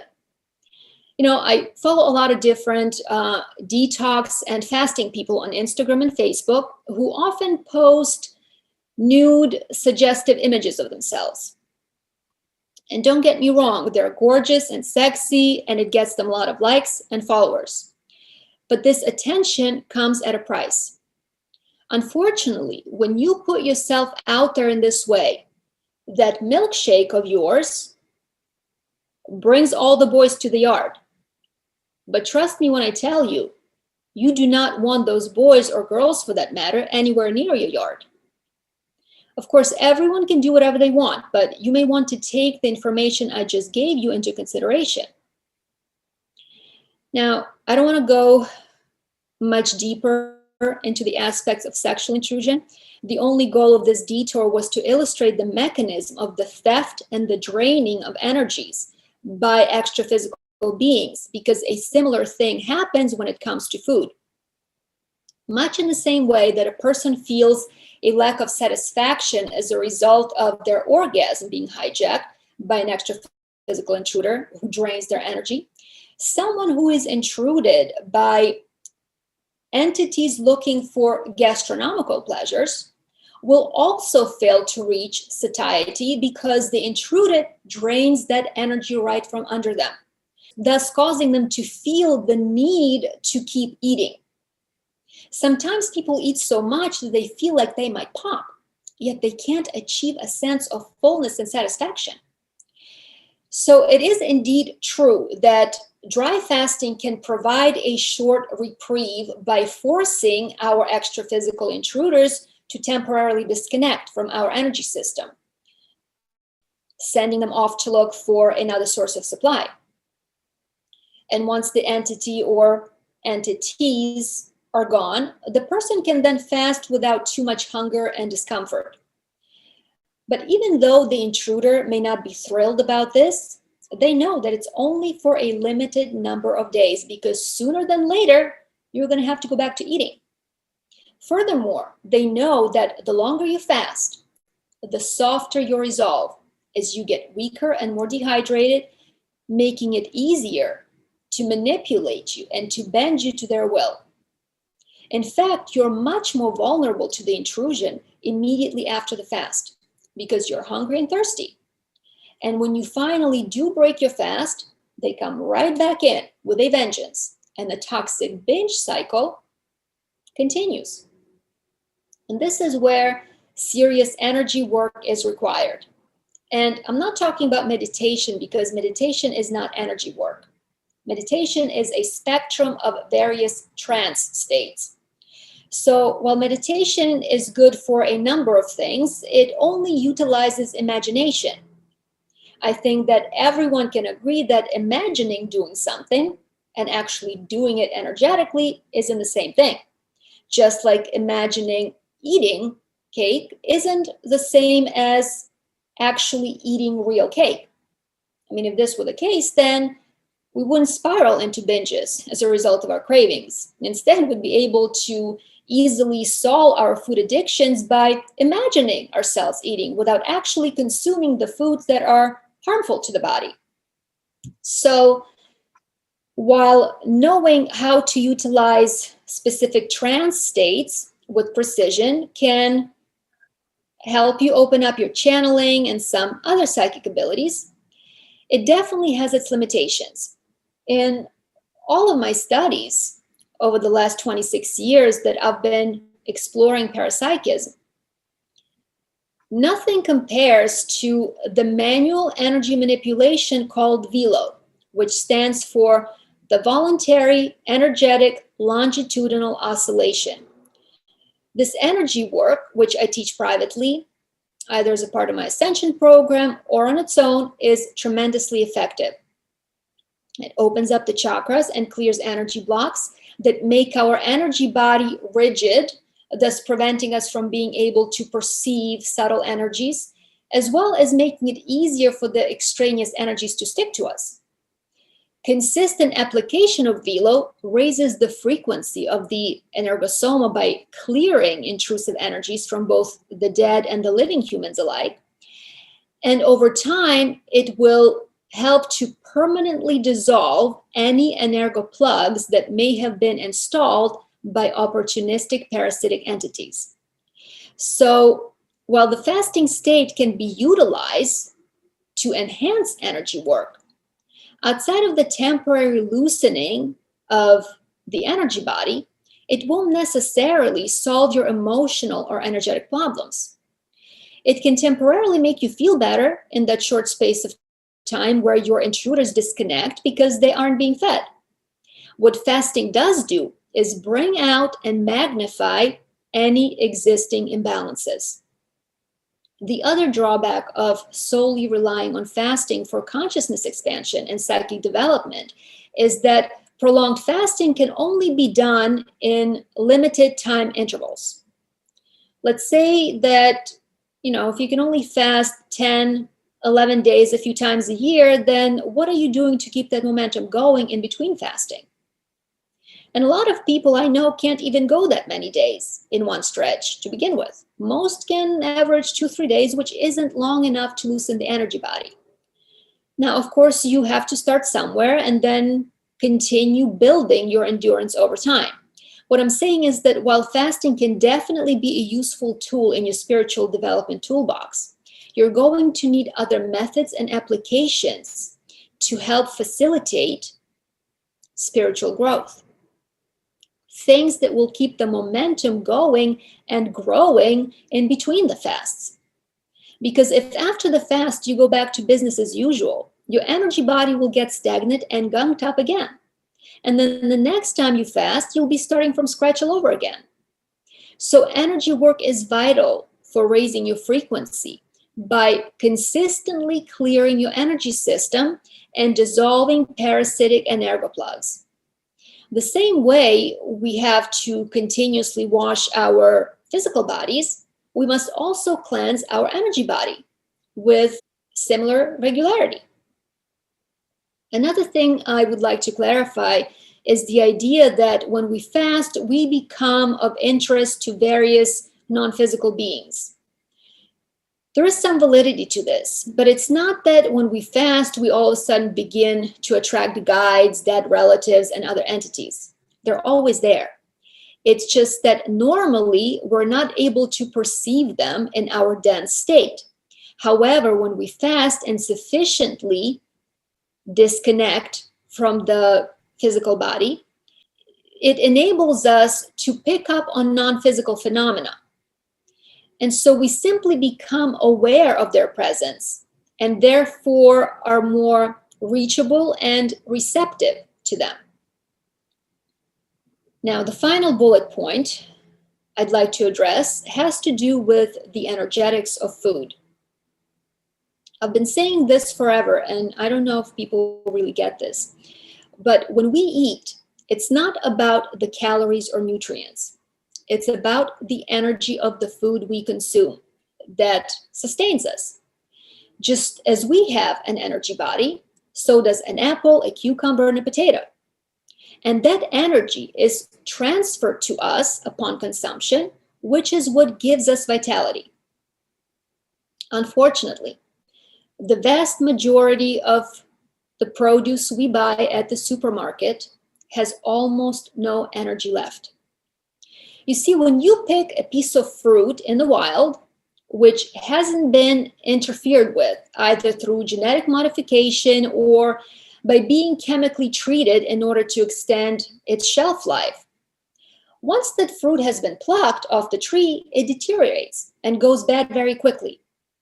The reason for this is that having been disconnected from the living energy source, it loses its stored energy very, very fast. For example, if you pick a wild apple, it starts to rot within a couple of days. In other words, the physical appearance of the apple truthfully reflects the dissipation and loss of its vital energy that manifests as deterioration. A creepy but, I think, appropriate analogy would be a dead body. Once the body is disconnected from the soul, therefore its energy source, it begins to decompose very quickly. However, thanks to the advances in modern science, and I'm being facetious here, we have found a way to artificially preserve the structural integrity of produce past its natural point, despite the loss of energy and life force. The produce we buy at the supermarket has been chemically altered in such a way that its appearance does not reflect this loss of nourishing vital energy, almost like an embalming process, where on the surface, things might look okay, but on the inside, it's nothing but a dead corpse. So what many people label as nutritional deficiencies is oftentimes due to the consumption of food that's effectively devoid of life force and has no nourishment to give us. Now, I have one final note relating to Hilde that I think is important for everyone who practices dry fasting, and then I promise I'm going to wrap this up. Dry fasting has been implicated as one of the reasons that may have led to Hilde's demise by causing her to have a heart attack. Once again, I want to reiterate that I do not know this to be an indisputable fact. However, I want to use this alleged scenario as a cautionary tale. It is entirely possible to bring on a cardiac arrest by not observing proper fasting safety guidelines. Most of you who are here today have listened to Dr. Fulanov and read his books, so you know that if your resting heart rate goes above 120 beats per minute and you cannot bring it down, then you must break your fast. But there's an additional aspect to this that you might not be aware of. In most cases, fasting as well as severe calorie restriction causes us a chronically slow heartbeat. And we're talking much slower than the norm here. Now, a sharp increase in food and caloric consumption significantly speeds up the heart rate because more blood is being directed toward the digestive organs. And when this transition from food abstinence to food consumption is too abrupt, where you go from eating nothing for a long time to overeating right after breaking a fast, you're causing your heart rate to increase too rapidly, which can cause a cardiac arrest. So please be careful and break your fast very slowly and gradually. I bring this up because someone on Instagram asked me, how is it that some people who are on the keto diet can dry fast for 5-7 days and be fine? But I think that they're taking an enormous risk. It's like playing the Russian roulette. The body may be able to withstand this kind of stress for some time, letting you skate by. But eventually, it is going to snap. And maybe that's what happened with Hilde. Again, I don't know this with certainty. So please be careful, because every prolonged dry fast is a risk. Dry fasting has limitations and contraindications. It's not for everyone, nor is it appropriate for every condition. It takes a good deal of self-knowledge, discernment, and intuition even, to know when it's time to stop. Don't push yourself beyond what's safe because you're trying to keep up with the Joneses. I know with some people, fasting turns into a competition where it becomes an ego thing. Oh, so-and-so fasted how long? Well, I guess I better step it up. That shouldn't be your motivation. So just please be smart about it, okay? Now, open up the questions. So if you have any, please come forward. Okay, guys, you can just unmute yourself and ask your questions. We have a few questions in the chat, and we also have a few questions on WhatsApp that I sent you. So you decide which questions you want to address first. Well, then I get started if nobody is coming forward. Thank you so much, Ivana, for I think this just giving a bigger perspective on health, and especially death and life is very helpful, especially I think in the detox journey, because as you said, we get so easily attached to there's this fine line between in detox. I think like you even sometimes get more attached to the body than you were before you started detoxing. At least that's what I'm seeing in my life, and you know, what we've also seen with. Anyway, so a few things. Quick question. I know that you probably have mentioned it in one of your talks, and you can keep it very brief. We've been seeing, you know, a few people from the raw food community, kind of health coaches, turning back to, you know, to the carnivore diet, and they apparently feel so much better. They don't have they have a better skin, no acne, hormone balance is out, have more energy. I'm kind of aware where your answer might be going, but maybe you can just, you know, share your thoughts around that, you know. Yeah. Okay. Well, the first thing people need to understand that there are 4 stages of lymphatic stagnation: acute, subacute, chronic, and degenerative. You feel your symptoms only in 2 of those stages: acute and degenerative. Now, this is something I've had experience with myself. So when people go on a detox journey, and let's say they've had chronic conditions which are buried underneath and they produce no symptoms. But when you go into a detox, what you're doing is that you are retracing or walking back your lymphatic stagnation. So you go from chronic to subacute to acute. Once you get to the acute stage, that's where the symptoms turn on, right? So this is what people start to have pain, start to have cold flu-like symptoms. They may be losing hair and all that other stuff. Now, when they switch back to the keto diet, the paleo diet, or even carnivore diet, what they're doing is, one, they're stopping detox and they're driving that problem back into its chronic state. Now, what happened to me was that when I went from a sad diet basically consisted of everything, to the paleo diet, where I had cut out grains, dairy, and was only eating meat, vegetables, and eggs. Things started to get, very good for me. I felt really, really good, right? And that lasted me about 10 years. Why? Because, you see, I was being in maybe at that stage, at subacute stage, starting to moving toward chronic degenerative, where I was not feeling good. By removing some of the inflammatory foods like grains, dairy, and processed foods, I slowed down my trajectory to the wall that I was going to hit anyway. So now, instead of going, let's say, 100 miles per hour, I was moving toward it at 40 miles per hour. And it took me about 10 years to get there, but hit it I did. And once I got there, then all of a sudden the diet that had worked for me for 10 years no longer worked for me.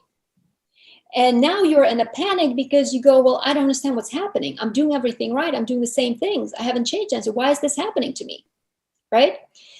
And then I went on the vegan keto diet. And again, things calmed down. My skin became great. My hair started to grow back again. But that only lasted 6 months. And then again, everything started going downhill. And again, I'm freaking like, I was doing everything right. What's happening? Why isn't this working anymore?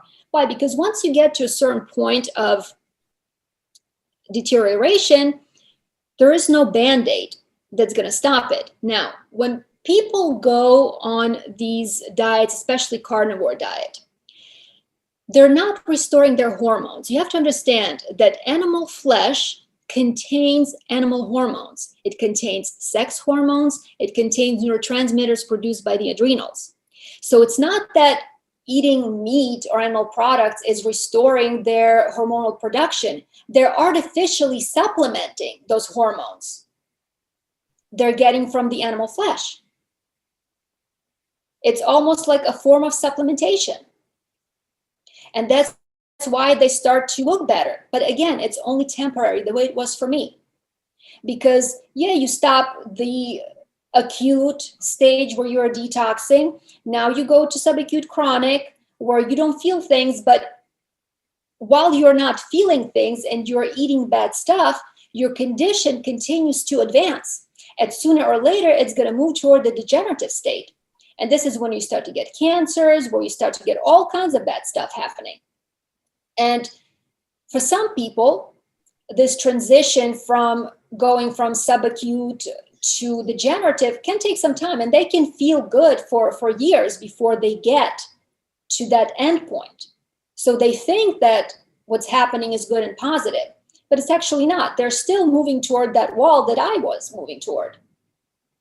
For me, it took initially 10 years, but then even vegan keto, it was only 6 months before suppression or the stimulation no longer work. It's like when you have a leak in the ceiling, right, that destroys your ceiling, your wall, but instead of fixing the leak, you put a layer of plaster over it and you paint it over. So for a little bit, it looks good. You can't see anything, right?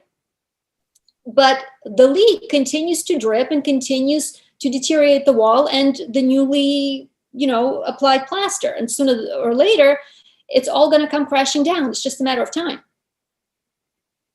So that's what's happening. Yeah, that makes very much sense and very informative. Thank you.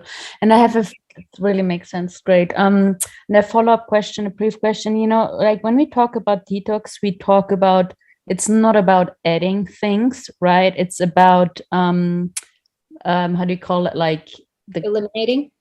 Exactly.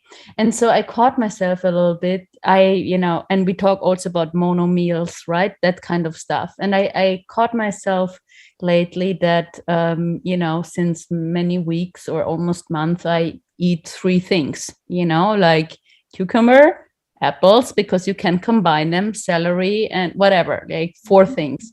And then sometimes, and then I think all these different fruits that there are and vegetables that you can eat. And maybe I need some vitamins of strawberries and blah, blah, blah, blah. So how can I navigate through that? Like, do I need my body, does my body need, probably not, but a variety of fruits, or like, what I'm saying? Like my thing is like, yeah, I think that it does in some ways. But again, the nutritional needs of the body have been greatly overestimated. I think that the more important thing is that you enjoy what you eat, that you're not doing this to restrict yourself, like I said, to get to some deeper level of something.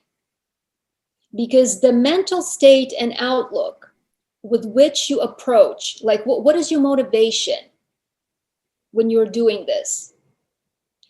That's very important and can make all the difference in your healing journey. Yeah, that's beautiful. And I just want to share an anecdote to that. Like many years ago, and I was vegan vegetarian, and I kind of I had struggles with my body and with eating in general, and stuff like that. And then I started to, whenever I eat something, like really I edit like 20 minutes of eating it very consciously, and like every bite I was like, I nourish my body, like every single bite, I didn't look at my phone. I didn't blah, blah, blah, blah. And then my health increased in this 3 months. I lost weight, in a good way, but I was thriving, and people were, what are you doing? I didn't change anything, but I really consciously ate what I wanted to eat. Anyway, it just when you talked earlier about that, it reminded me of that. And rather than even you eating nutritious food without being conscious about it, it's the same when you do workout, right? When you do ab workout, and when you are 10 strong workouts, makes such a difference. And I've done that many, many, many times than 40 without being in the present moment. Mind to body thing, anyway, just very confirming. And thank you so much for sharing your wisdom, Ivana. Thank you.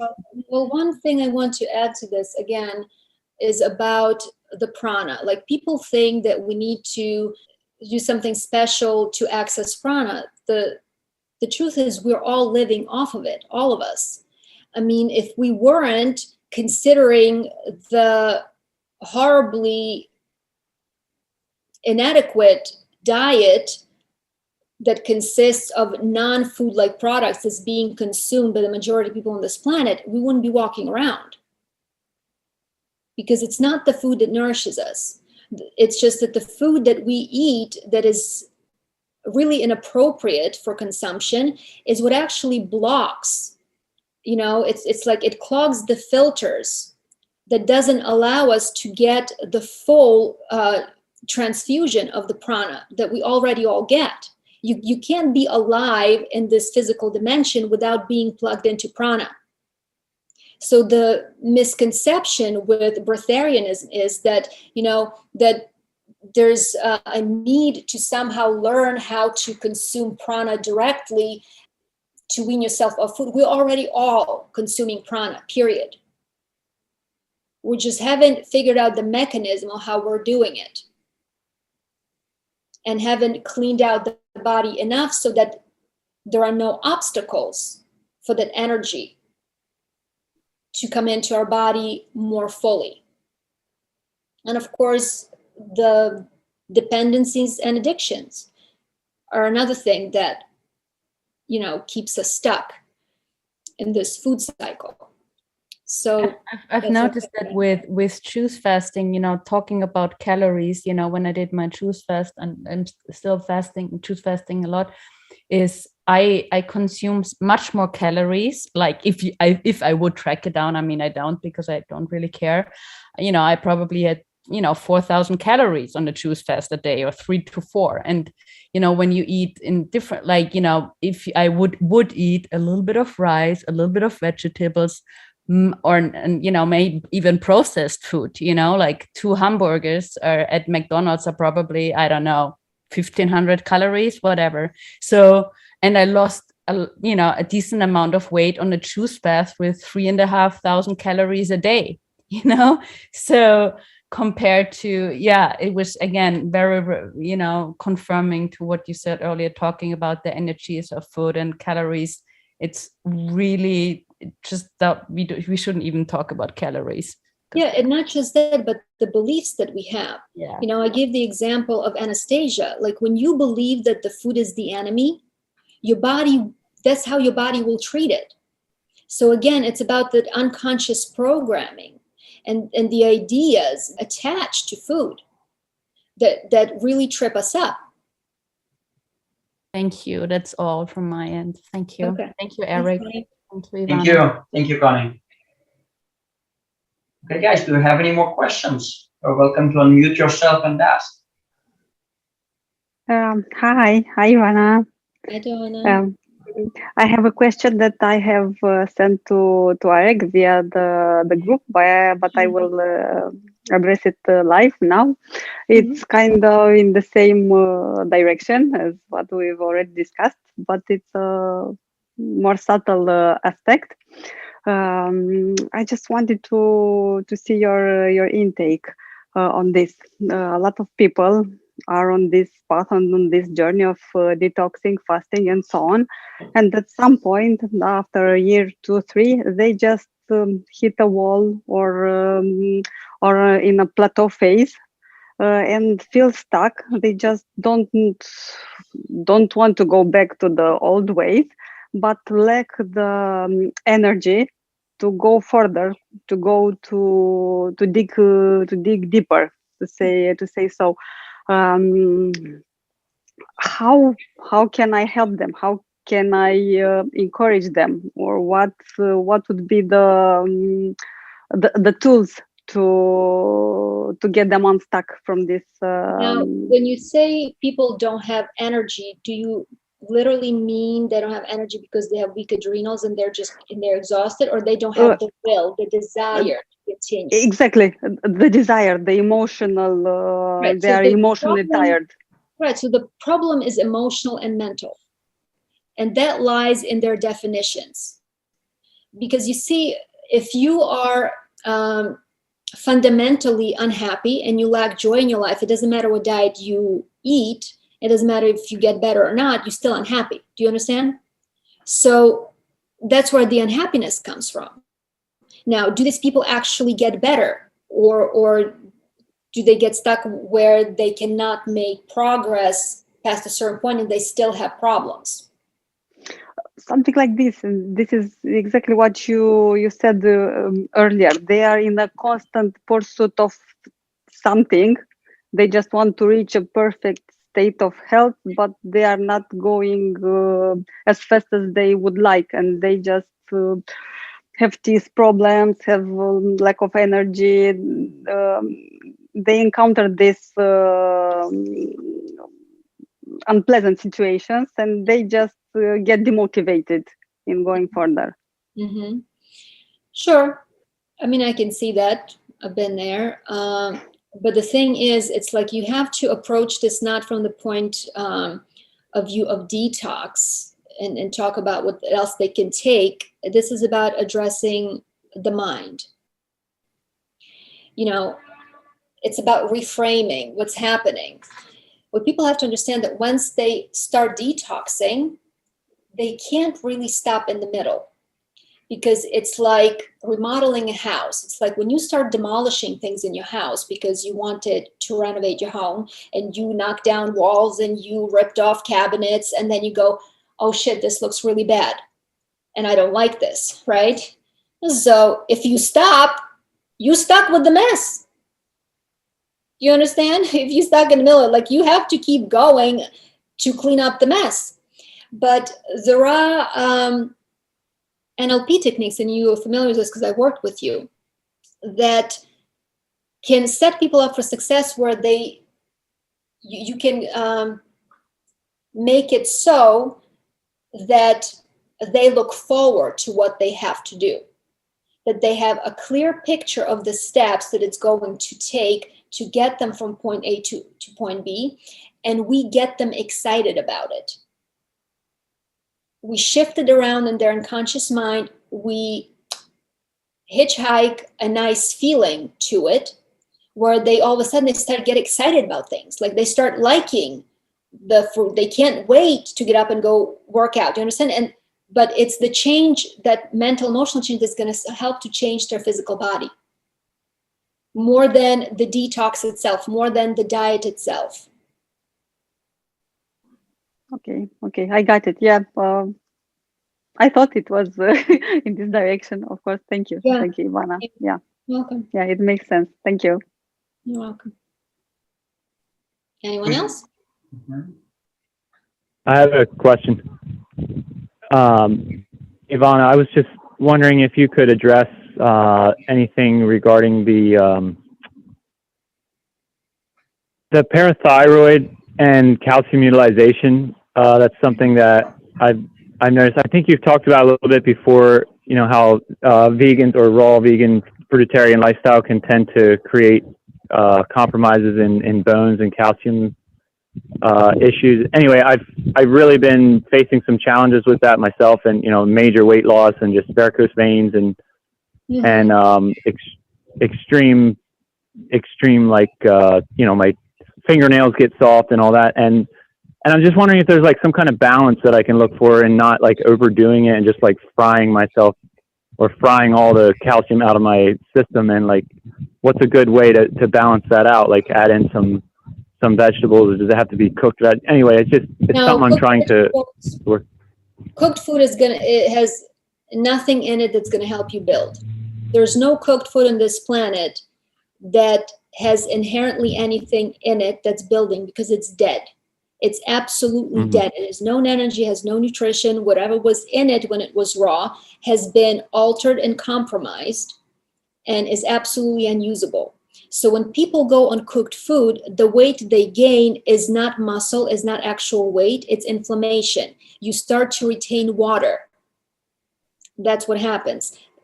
And you can easily verify this, because if you go on a short dry fast, 2 to 3 days, all of that weight is going to go like this.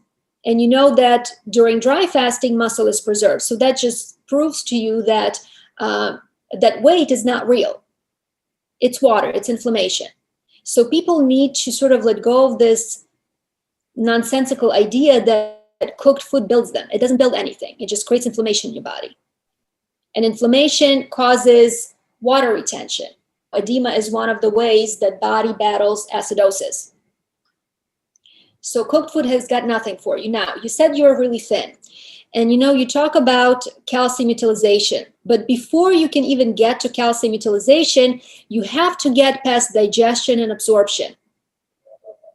Because if you're not digesting, if your pancreas, your liver is compromised, if your small intestine is lymphatically backed up, then you can't even get to the stage of utilization. So sometimes you have to look, you see what I'm saying? So you can even take parathyroid glandulars, and you can take, you know, alfalfa leaf juice, sea moss, but your body, if your body can't digest it, it's not going to absorb it, and certainly is not going to utilize things that it cannot absorb.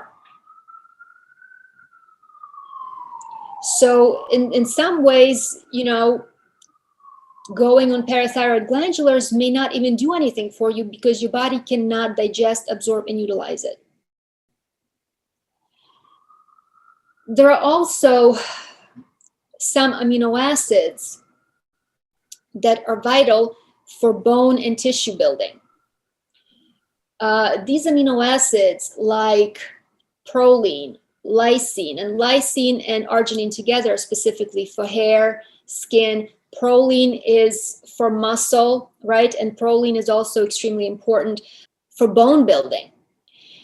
When we go on an all raw vegan diet, we're no longer consuming animal products that contain these amino acids.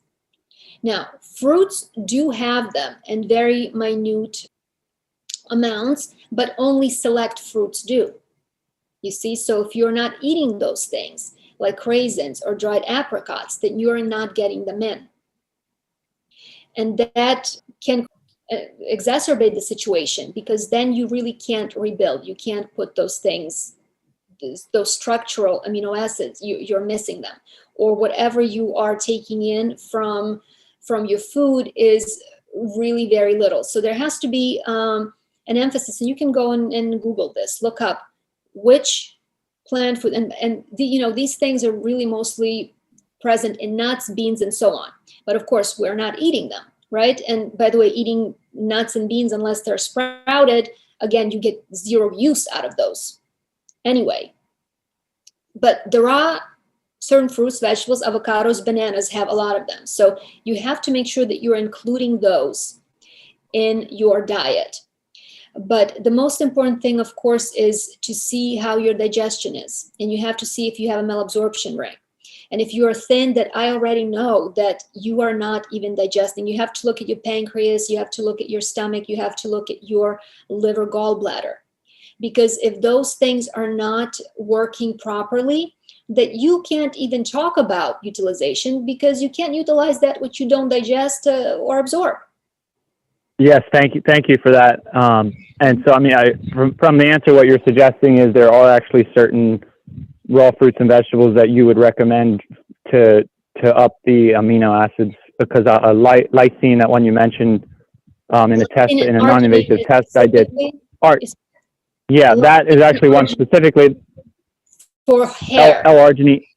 Yeah, and I'm aware that I was, from a test I did, that was obvious that one was something I was low in. Anyway, I guess I've sort of put myself under the mindset that my body can figure it out, or like my liver can.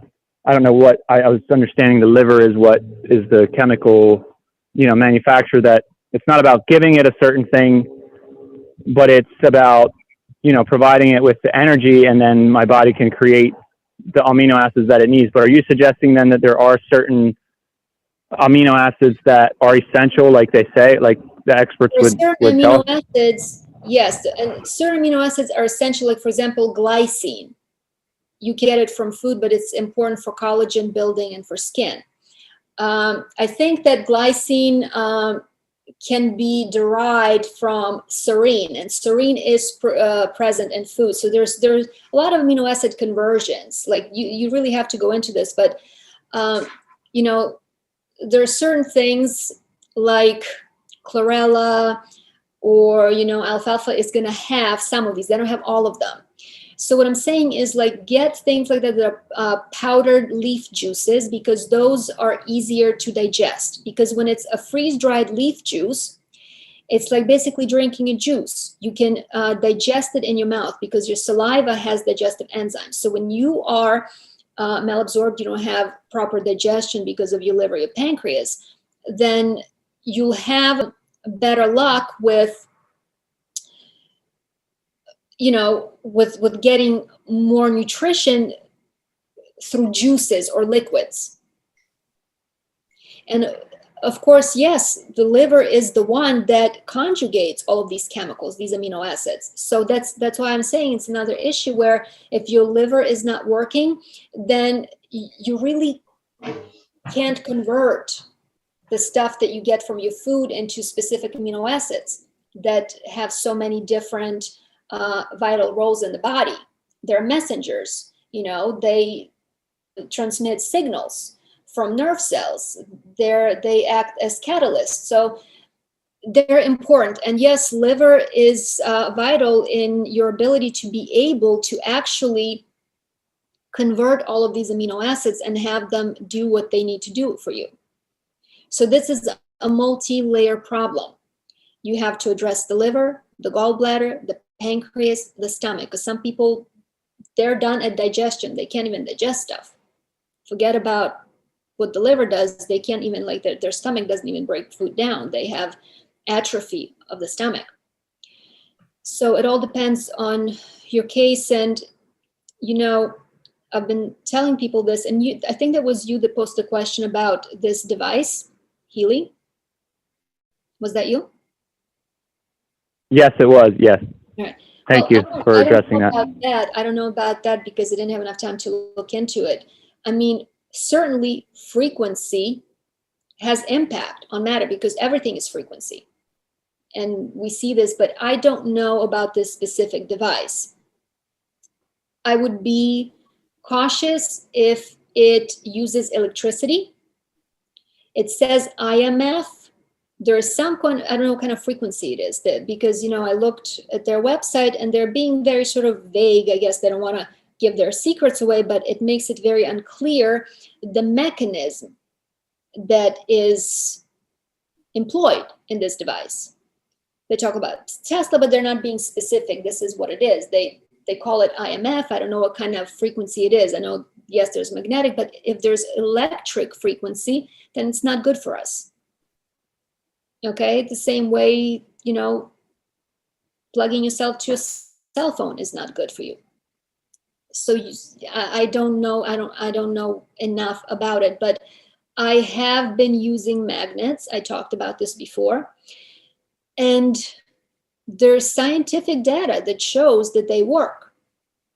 They reduce tumors. They really, really, you know, been proven to have a positive impact because they change the charge of the cells. So there's certainly things that can be helpful. Healy could be one of the things. I simply don't understand enough about it to be able to tell you yes or no. On the notes, or Eric or somebody, the magnets that you had mentioned, I don't know if you have or can say it now what those magnets are to refer as a reference. The website, I believe, is biomagscience.net. Biomagscience, but it's one word. And if you follow them on Facebook, they always give you like 25% off. So you don't have to pay full retail. So instead of paying $189 for the kit, you want to buy the kit with the book, with the instructions, with all of the magnets. With the discount, it comes up to $109 plus standard shipping, like $5 or something like that. And I have them, I use them. It's a process. You have to sort of build up. You start with one protocol for like a week, then you start adding more things, but it works. And by the way, these magnets also protect you from EMFs and the harmful radio frequencies. Are you there? I think we lost you. Yeah, we might have lost him. Okay, guys, do you have any more questions? Hi, Ivana. Oh, hi, Rachel. I've been listening all the time, so you couldn't see me, but I could see you and hear you. So actually, it's not like I've got. I mean, you've answered so many questions. In general, like how could people with all the toxins, the way they eat, medications, the jabs, I don't know, of course, radiation and pollution and everything. And how do they survive? You know, they live good life. And listen, it's truly a miracle. It doesn't it doesn't cease to amaze me how much the body can withstand. I'm currently taking care of a 99-year-old man. You know, he doesn't walk, he can't, you know, all that, but he's alive. I mean, his body, you can see the body's falling apart, but it's 99 years old. He's still here. You know, I mean, it's all bad. There's stuff coming out of him, but it's like, it's the marvel of God's engineering. That's really what it is.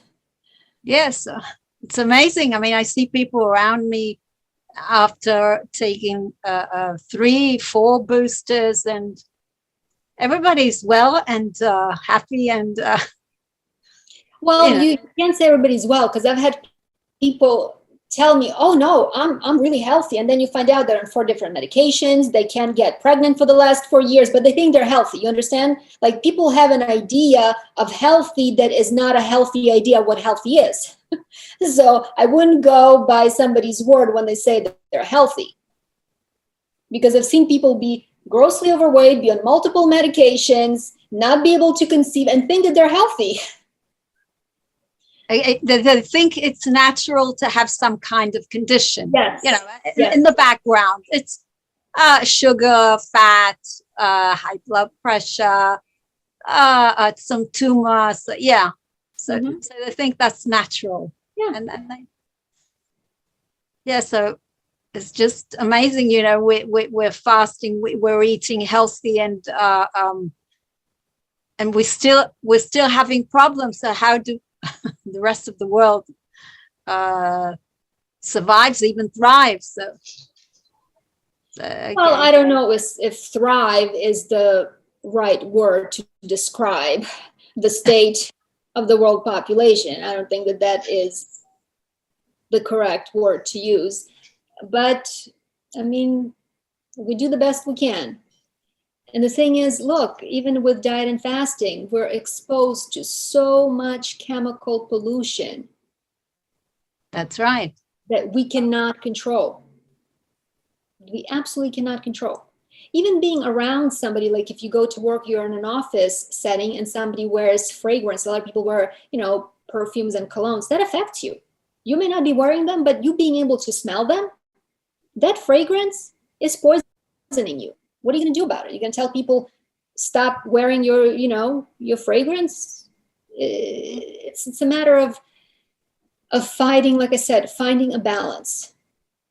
Get yourself to a point where you feel good, where you know, you're not in pain, you're good, and just live and be happy. Yeah, well, we're doing our best. Yeah. So, well, I just enjoy other people asking. So some of the questions answer my, some of the answers questions. They answer my question. Good. I see her in the chat, somebody asking, what is the,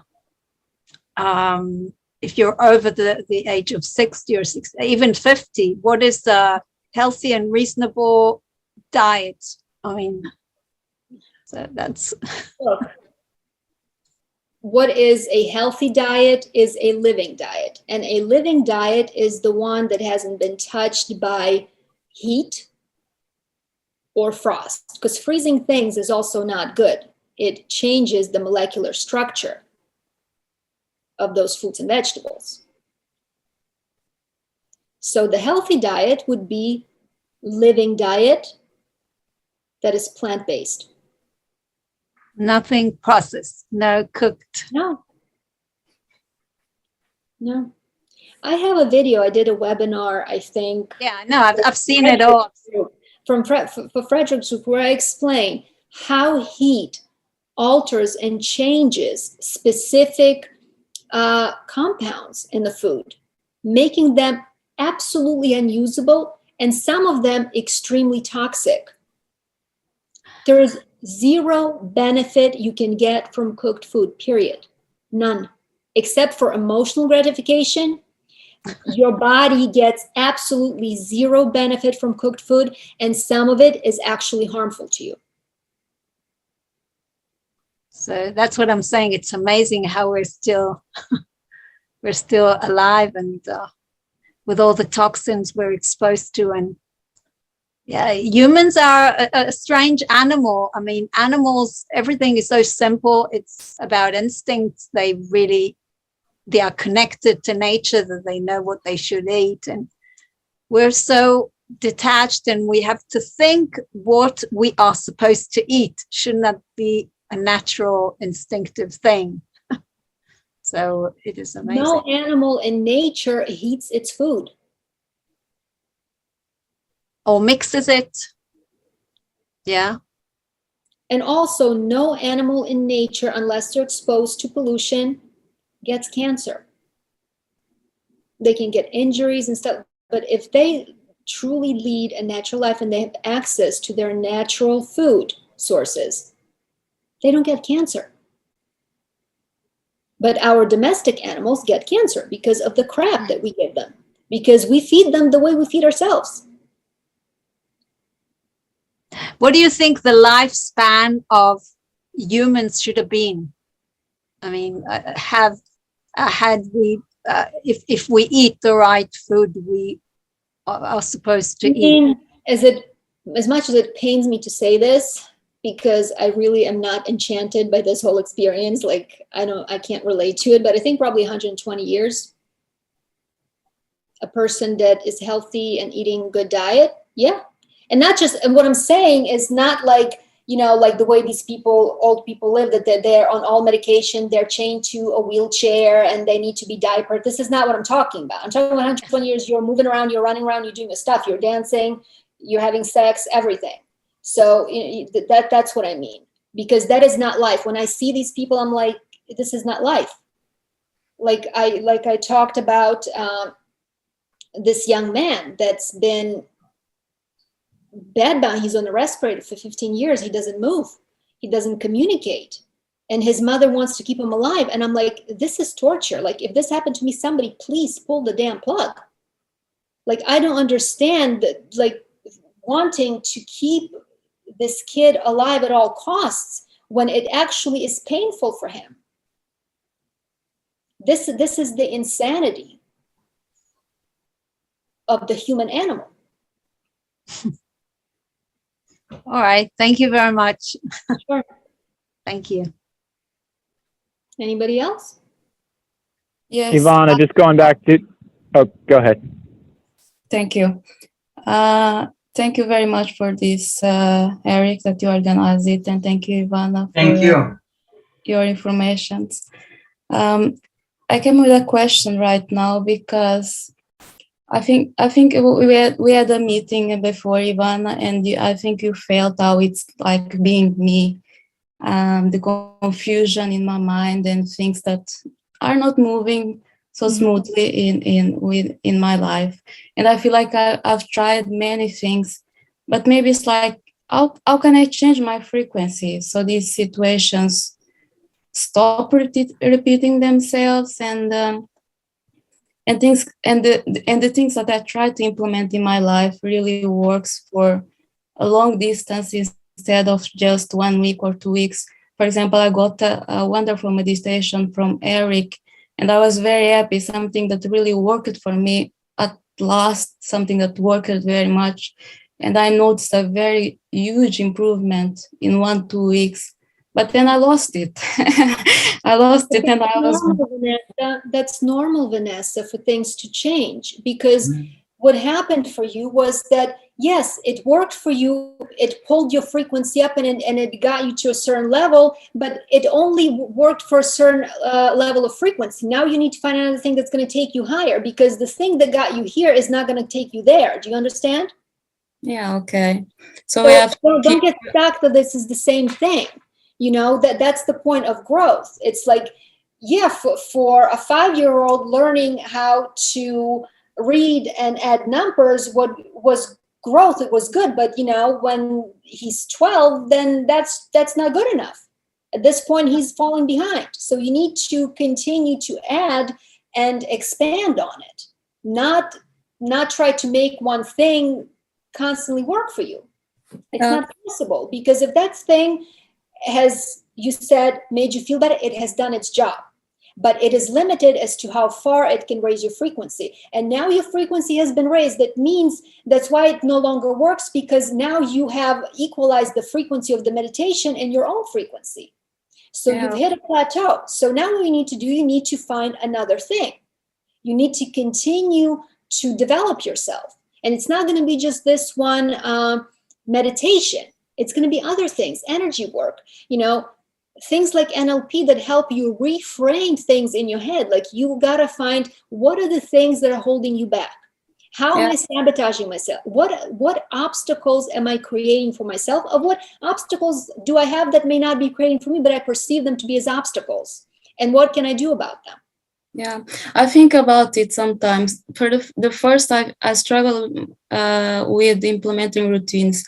I feel that I have to put a routine, do something for a long period of time to see whether it really works.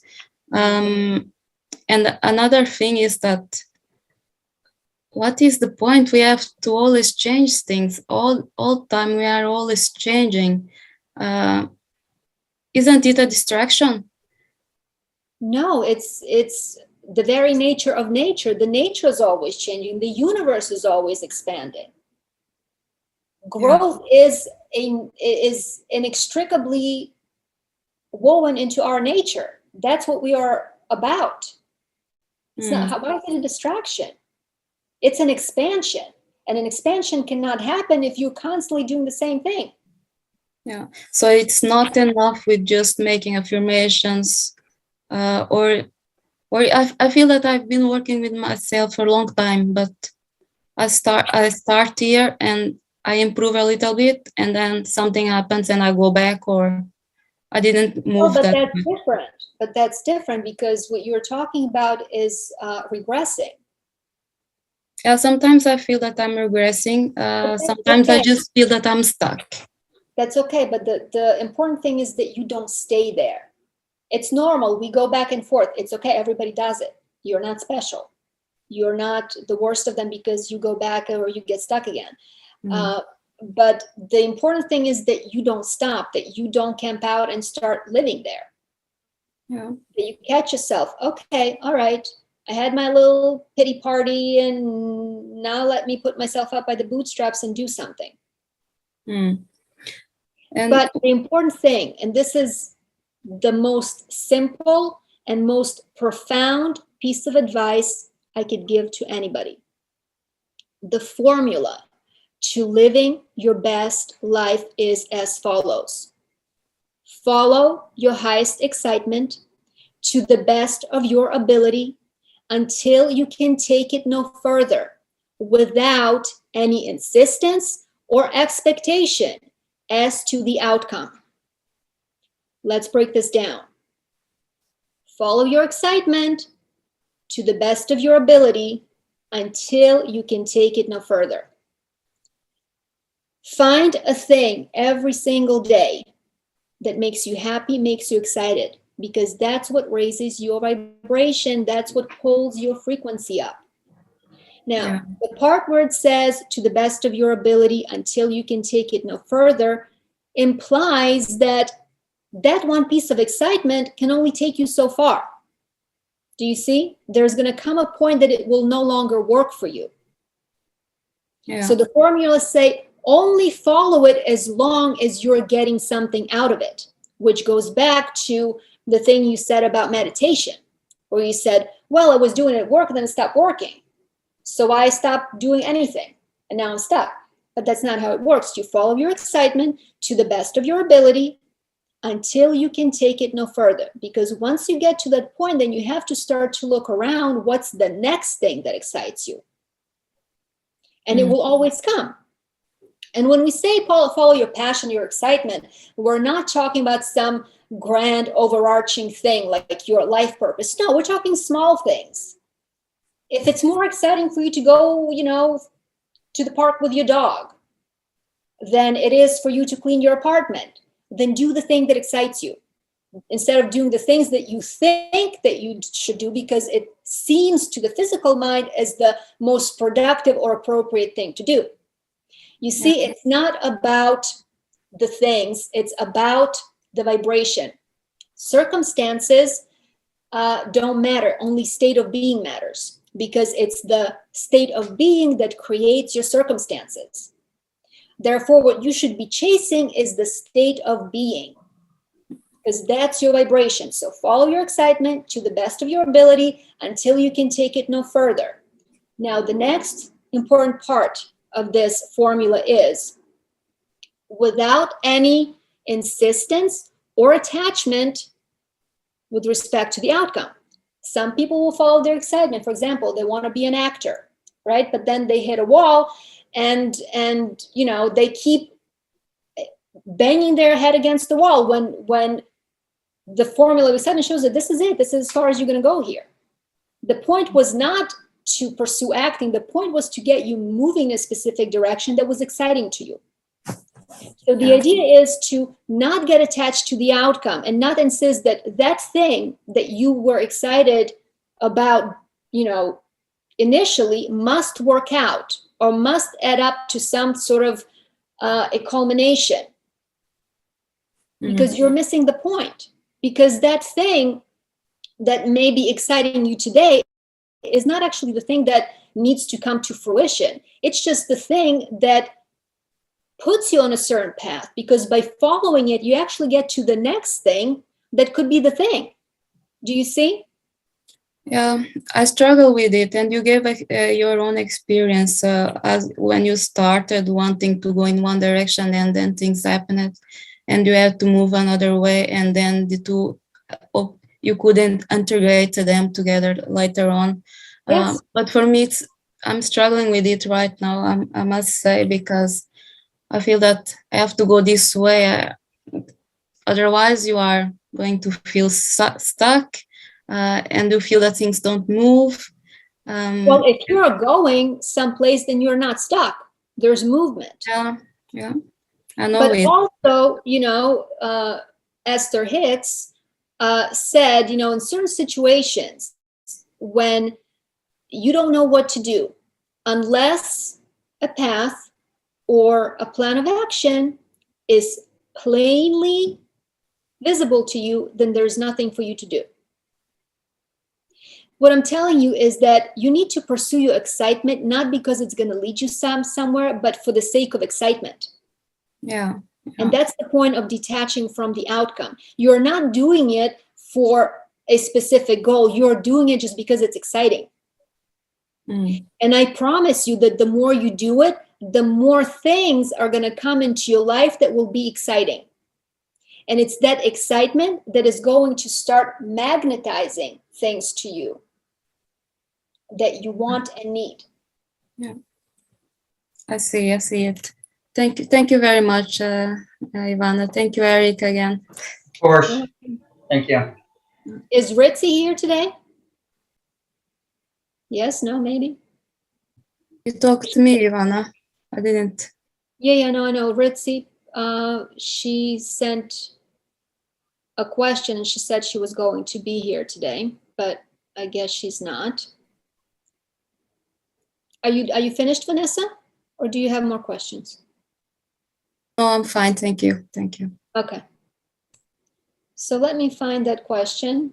And I want to answer it for Ritzy because it's an interesting question that other people may benefit from.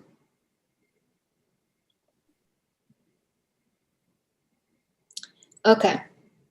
So she says, please suggest if you know about pancreatitis pseudocyst. It has increased from 95 millimeters to 106 millimeters in the last 3 months. Does any medication or food diet can treat it, or only surgical drainage is the solution? Also, any right diet or herbs or good food which can shrink pseudocyst on its own. Okay. So the first thing I want to address is that a pseudocyst is just a sac filled with fluid. Now, if you're collecting water in your organs, that tells me that you're extremely acidic, because the way body responds to acidosis is through calcium buffering system, through cholesterol, and water. Wherever you're most acidic and toxic, the body's going to bring in and hold water in an attempt to dilute the toxins and the poisons so that they can be flushed out. Now, all our organs, but more so our digestive organs, are really affected by the state of our GI tract. I don't have her eye pictures, but I am almost certain there has to be a big weakness that causes leakage of toxic material into the pancreas. So you have to address GI tract, that has to be cleaned out. Now, as far as the diet goes, it would be helpful if I knew what Ritzi's diet currently is. Obviously, I'm always for raw fruitarian diet. And I'm tired of the questions about how sugar is bad for the pancreas. It's not. I made a video about it. Please see it on my channel or explain it in detail. Now, the best thing to go on would be a grape diet. But whenever you have such inflammation, and especially one where you have fluid collecting in sacs, a dry fast would be extremely beneficial. Now, understand that pancreatitis and any other itis denotes inflammation. Arthritis, phlebitis, anything that's an itis is inflammation. Inflammation cannot exist without water. So dry fasting would be very beneficial here, but you would have to go on a longer fast, a minimum of 8 days, I would say. And you may have to do repeated fasts. Now, the best diet to go on would be grapes. There's nothing better for detox and pulling lymph than grapes. You have to get your kidneys to filter. The fact that you are collecting fluid that sits there and it increases tells me that you are not filtering and that your kidneys are not working very well. So you got to get your kidneys back online. So you need herbs for the kidneys. Now for the pancreas, things like ginger, fennel, cardamom seed are also very good. Any bitters will also help the pancreas as well as the liver. I would be very cautious with lymphatic herbs, specifically tinctures, because when your kidneys are compromised, those cysts can get larger, and you're taking lymphatic herbs that can make the cysts grow larger. So I think that's all I have. It would be nice to have an exchange and ask her more questions, but that's all I can say about it for now. Does anybody have any other questions? I have a question. Yes, hi. Hi. So a few minutes ago, you mentioned that we should be avoiding frozen foods. Mm-hmm. How bad are frozen foods? Because I eat quite a bit of frozen fruit. It's not good. Okay. It's not, like I would do it in small amounts, like for a treat, you know, when you make banana and ice cream or something like that. I mean, that would be the last resort when you really cannot get your hands on fruits that go for frozen food, because it really changes it sort of breaks it pops and breaks cellular structure within the fruit, making the water content leak out. And that's what happens. You see that happen when you thaw out frozen fruits. Yeah. So the very structure of the fruit is altered, and not in a good way. So eating frozen fruit, frozen vegetables is not ideal. Okay. Okay. Thank you. You're welcome. And one more question. What would you recommend for constipation?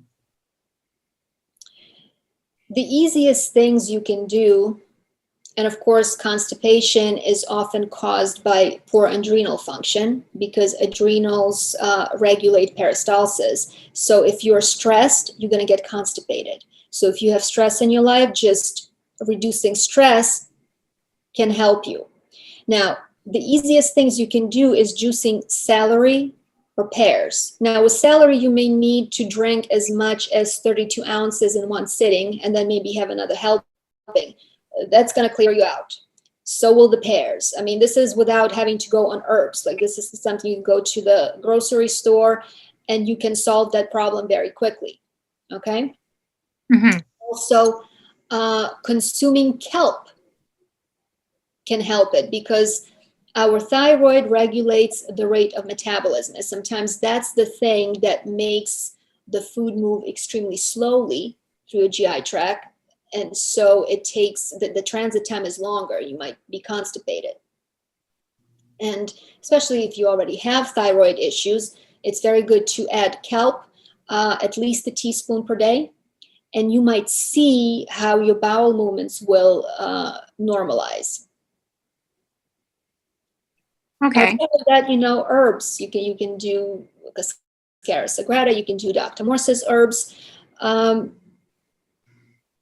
But those juices, if you just drink that, celery specifically, like pear just to be a little harsh, like it will really go through you. Celery is a little more gentle, and it's very good to have it every day as the first meal to break the fast because it turns on digestion. And it increases your hydrochloric acid, so it normalizes digestion and therefore helps with elimination. Okay? Yeah, thank you very much. You're welcome. Anybody else? Hi, Ivana. I just have a question here on the spelling of the Serenissimus and Yes. any other information if you want me to maybe message you or if you want to share anything. What is it that you're asking me about? You got to be specific. I was curious about the spelling, and then I don't think there would be any information. So I'm going to put it into the chat. Okay. I don't know why it's not going through. Did you get it? Not yet. I don't know why it's not letting me send it. Well, it's SERENISSIMUS.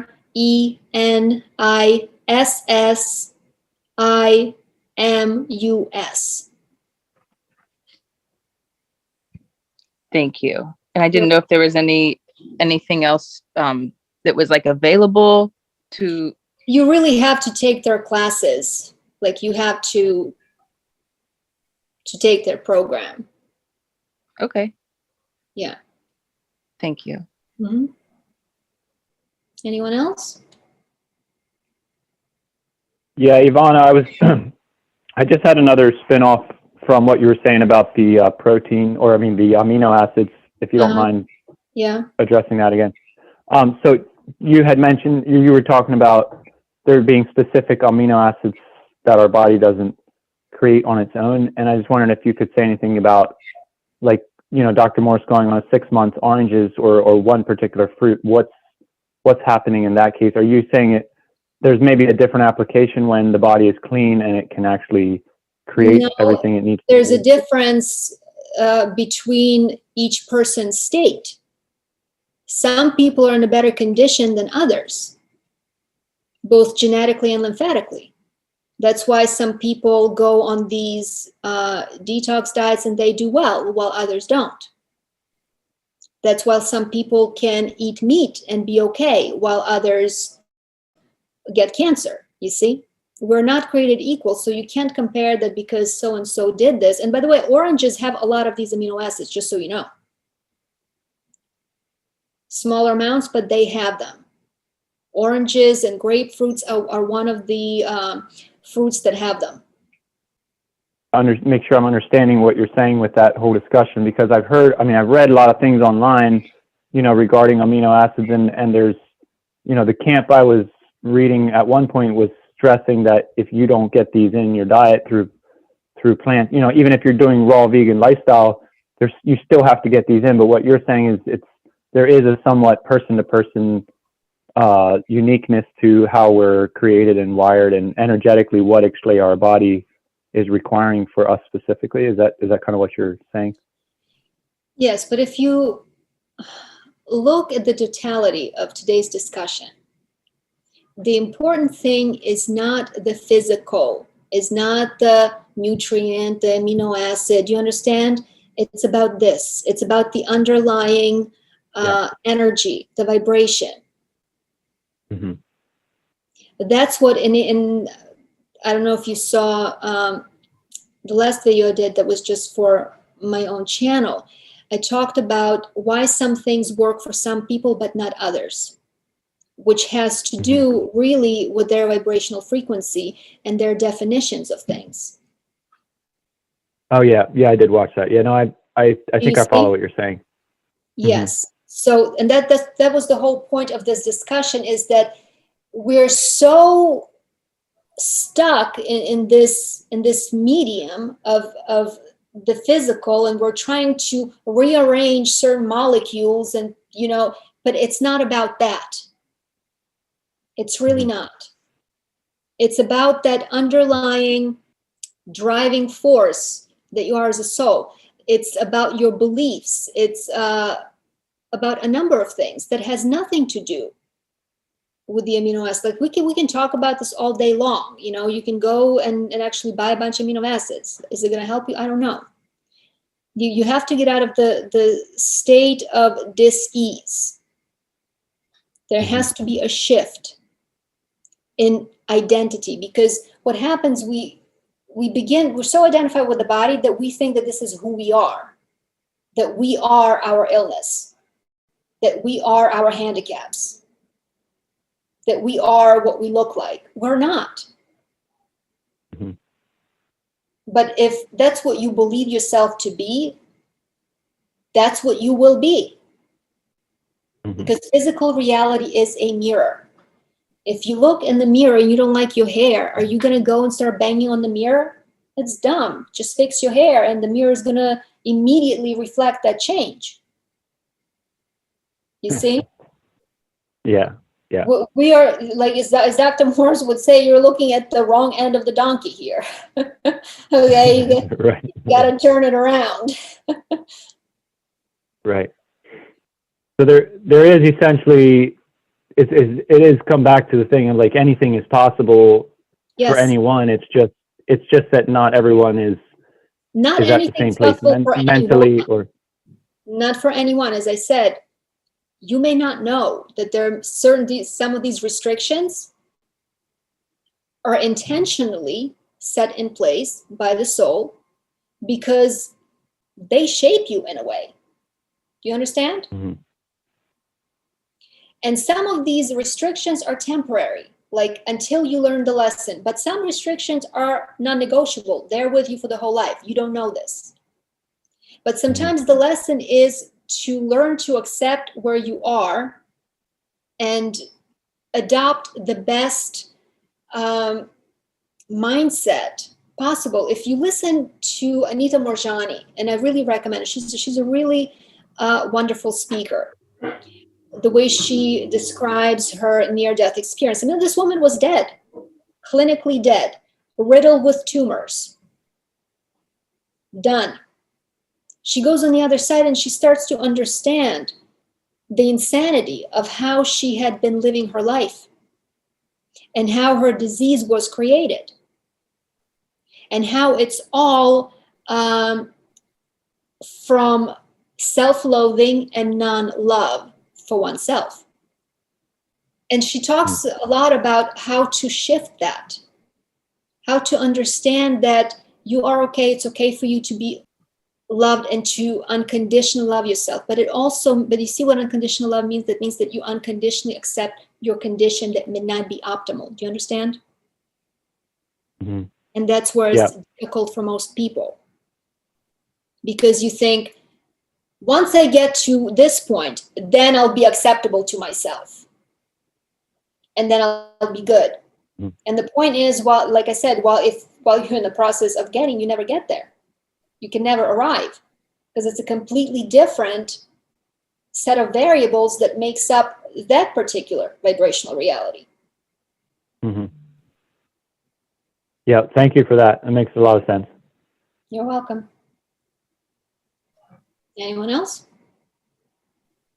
Can I go next? Sure. One second. Okay. So I have a question about herbs, and specifically if a prolonged use of herbs in either tincture form or capsules or even teas can alter the state of the microbiome and therefore kill some of the bacteria. and the digestion is pretty much messed up at some point. The reason I'm asking this question is because I experienced something like this in the past. And I found out that when I stopped taking herbs, pretty much my digestion came back to normal. So I don't know if that's because of the herbs or maybe the alcohol in the tinctures, or it's just a detox symptom because of, let's say, a chronic condition in the gut. Well, it could be a combination of things. Definitely, when it comes to tinctures that are made with alcohol or even glycerin, that's a problem. Like, I see less of a problem with powdered herbs because they're just vegetables. Do you understand? It's like grass. It's like eating grass. Now, not all herbs are created equal. Some herbs are toxic. And some herbs have, like the antiparasitic herbs, you got to be careful with them because they will affect your liver, right? So that's a problem. But also, some herbs are truly detrimental. And Dr. Morse also talked about it when he poisoned himself with quinine, which is considered to be a medicinal herb. A lymphatic like poke root in certain qualities can be toxic, especially if your liver doesn't work properly, you see? But then things like, dandelion, if you eat just dandelion, you can eat it all day, every day. It's like eating lettuce. You know what I mean? So it depends on what types of herbs we're talking about. And yes, they can have a negative impact on your body. Absolutely. Especially when your detox pathways are blocked. Some herbs are just more toxic and heavier than others, and they should be taken in limited quantities for limited periods of time, period. And also when it comes to herbs, I always prefer to take the herb unaltered, or the least unaltered way possible. So powdered herbs, which is just dried herbs that are ground up, versus a tincture, whether it's alcohol or glycerin. Now, some people have to take tinctures because their digestion is so bad that they cannot digest and therefore utilize whole herbs. But that is not something I would take for a long time because alcohol is acidic and it is toxic. And it breaks down into acetaldehyde, which is very hard on the liver and the kidneys, and it affects the brain, it affects the microbiome. It absolutely does. So yes, but this is a complex question. You have to look at specific herbs that you are taking. And I think the problem was that I was taking, too many different and it things. can, because sometimes they don't interact well with each other. Yeah. That can happen also. Yeah. Maybe I should have it a bit more cautious. But But anyway, thanks. Up, if you know which herbs you were taking and you have the bottles. Yeah, that's the thing. I was taking everything simultaneously, so I can't really say that, for example, ginger might cause me an issue. Or ginger, I don't think would cause you an issue. I mean, ginger is just food. It's just a random. It was just a random herb. But other herbs, like more lymphatic herbs that are high in tannins and stuff like that, yes, they in high quantities for a long time. Especially, the thing is, if you take one herb that has a little bit of microtoxicity, is okay. But you take 5 of them or 10, now you got a problem. Do you see? Mm-hmm. Yeah. Just because you're compounding that toxicity, that maybe if you were taking 1 or 2, your body could deal with it. But now if you're taking a lot of them at once, it creates too much of a burden. Okay. And one final question about probiotics. Would you say like a month or 2 is enough for taking probiotics? Yeah, I would say so. Yes. Mm-hmm. The way I would do it is take it for a month, stop, and see what's happening with your digestive health. How are things working? If everything's working great, your mood has improved, then you're good. The problem with most probiotics is the method of delivery. It's very difficult to colonize the gut with live cultures because of the unfortunate state most of our intestines are in. right? So a better way to colonize the gut is by using spores instead of live cultures. So not adult live cultures, but spores. It's like putting seeds in your intestines so that you have a greater chance of those critters attaching and actually staying. Or water kefir, maybe. Do you also use this, or? I do not recommend fermented products. Again, acetaldehyde. Anything that's fermented contains acetaldehyde, is a toxic compound, the same stuff, you know, that's in vinegar. Not good for us. Okay, thanks. Okay, welcome. Anybody else? If not, then I guess we can wrap this up because it's late. We've been at this for more than 3.5 hours. Yeah. Okay, Ivana, so now towards the end, just tell us a little bit about services that you provide. We already said that people can find your contact details below this video. Now, what kind of services could you provide to people online, let's say? Well, one of them is iridology. I read eyes for lymphatic stagnation, genetic weaknesses, potential problems, and so on. I am a detox specialist. I can help you devise a protocol. I am a fasting coach. I coach people on how to properly dry fast. I do psychic readings. I do channeling. I do energy work, energy healing, trauma release.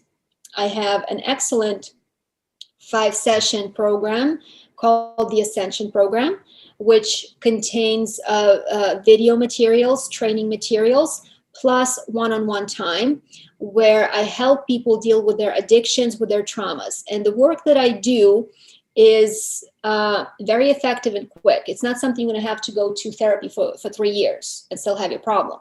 Within 2 hours, we knock your stuff out. By the time you're done with my session, maybe sometimes it does take 2 hours, your problem is solved. Okay? This is not something you're going to have to keep working on and constantly try to figure out how to live around, right? So this is something that I'm very excited about because you see results so quickly. And I don't know if Doina is still here because I worked with her and she took my program. So I don't know if she's still here. If she Yes, I'm here. So just if you want to maybe share the experience with things that you were able to do. Yeah, it was amazing regarding my food addictions and my. How is that going, by the way? Are you still good? It's going well. I had a cheat one night, and the blowback was just. It was so hard on my body because usually I could handle it, but this time I was so nauseous. I couldn't sleep the whole night. I even vomited for 2 or 3 times. The next day, I just stayed in bed the whole day, feeling so low, so down, and just having the same feeling that I don't want to have that cheat anymore, and just an overwhelming sensation of throwing up and feeling nauseous. Which is what we did. Which is what we did in the conditioning you that this food is going to make you nauseous. It's going to make you sick. Just thinking about it is going to make you sick. Exactly. So, and just going and experiencing it. For real, it just solidified, fixed somehow the experience, that the thing that we worked on. It was great. It somehow it just got out of my system for good. So you no longer feel the desire. Good. No. Yeah, it was awesome. So you see, guys, yeah, you're welcome. You're wonderful to work with. Yeah, go ahead. Just one session. Yeah, it was just one session. Yeah, one session. Gone. Your food addiction, the thing that you can't say no to, gone. One session. Wow. That's amazing. Yep. Okay. I can also testify that we worked on a trauma I had. I still haven't managed to figure out how you did it, but you just did it. I don't know. You did it. You did it. I just showed you the signs where to go. You're the one. I can't take away your trauma. Only you can do that. Yeah, but you know, you knew exactly what to concentrate on. I don't know. You just sort of, I think because you're very sensitive to energy or things like that, you know, you can sit in sessions for years and they just, I don't know, it's analyze it intellectually and I don't know, without you sort of work with energies, sensitive, intuitive, and it's not about intellectuality or analyze it. And I don't know. So Listen, I have clients. I had one client who sees a psychiatrist. She's on medication, and she went for an appointment with him. And she was trying to talk to him, and he was like, "I have a lot of problems. You should really talk to someone." And she was like, "Wait, aren't you the psychiatrist? Isn't this your job?" Her psychiatrist told her that she should find somebody to talk to about her problems.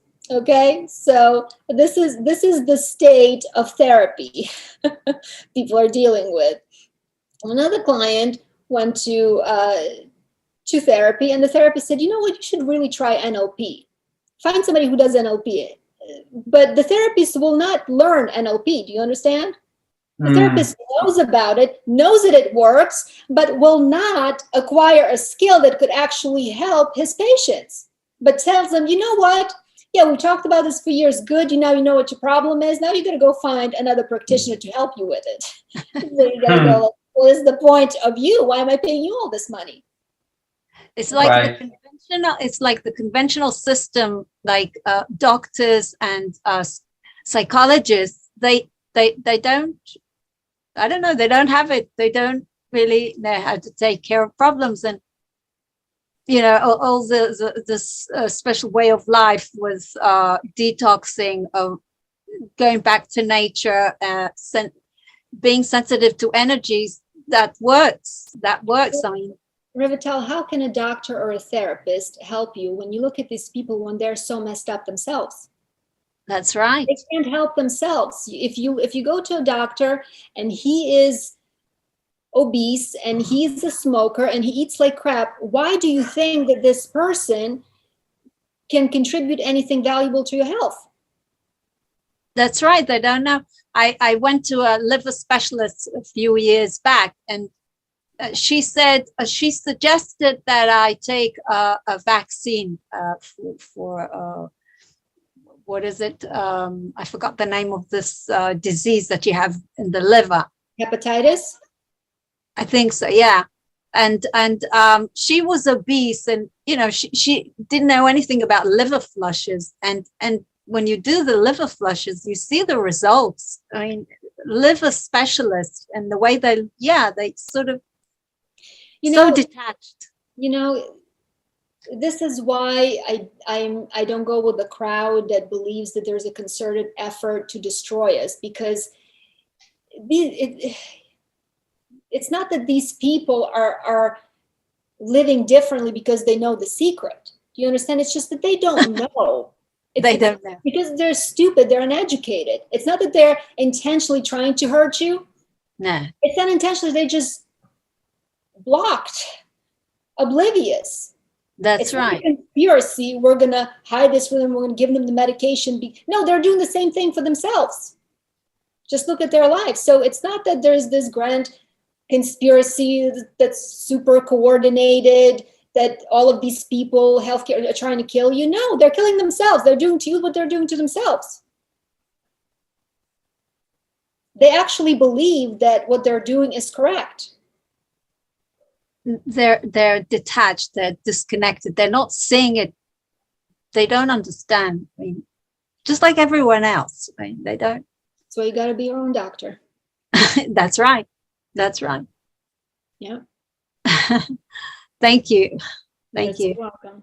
Okay, Ivana, Thank you so much, guys. So don't hesitate to contact Ivana if you need her help.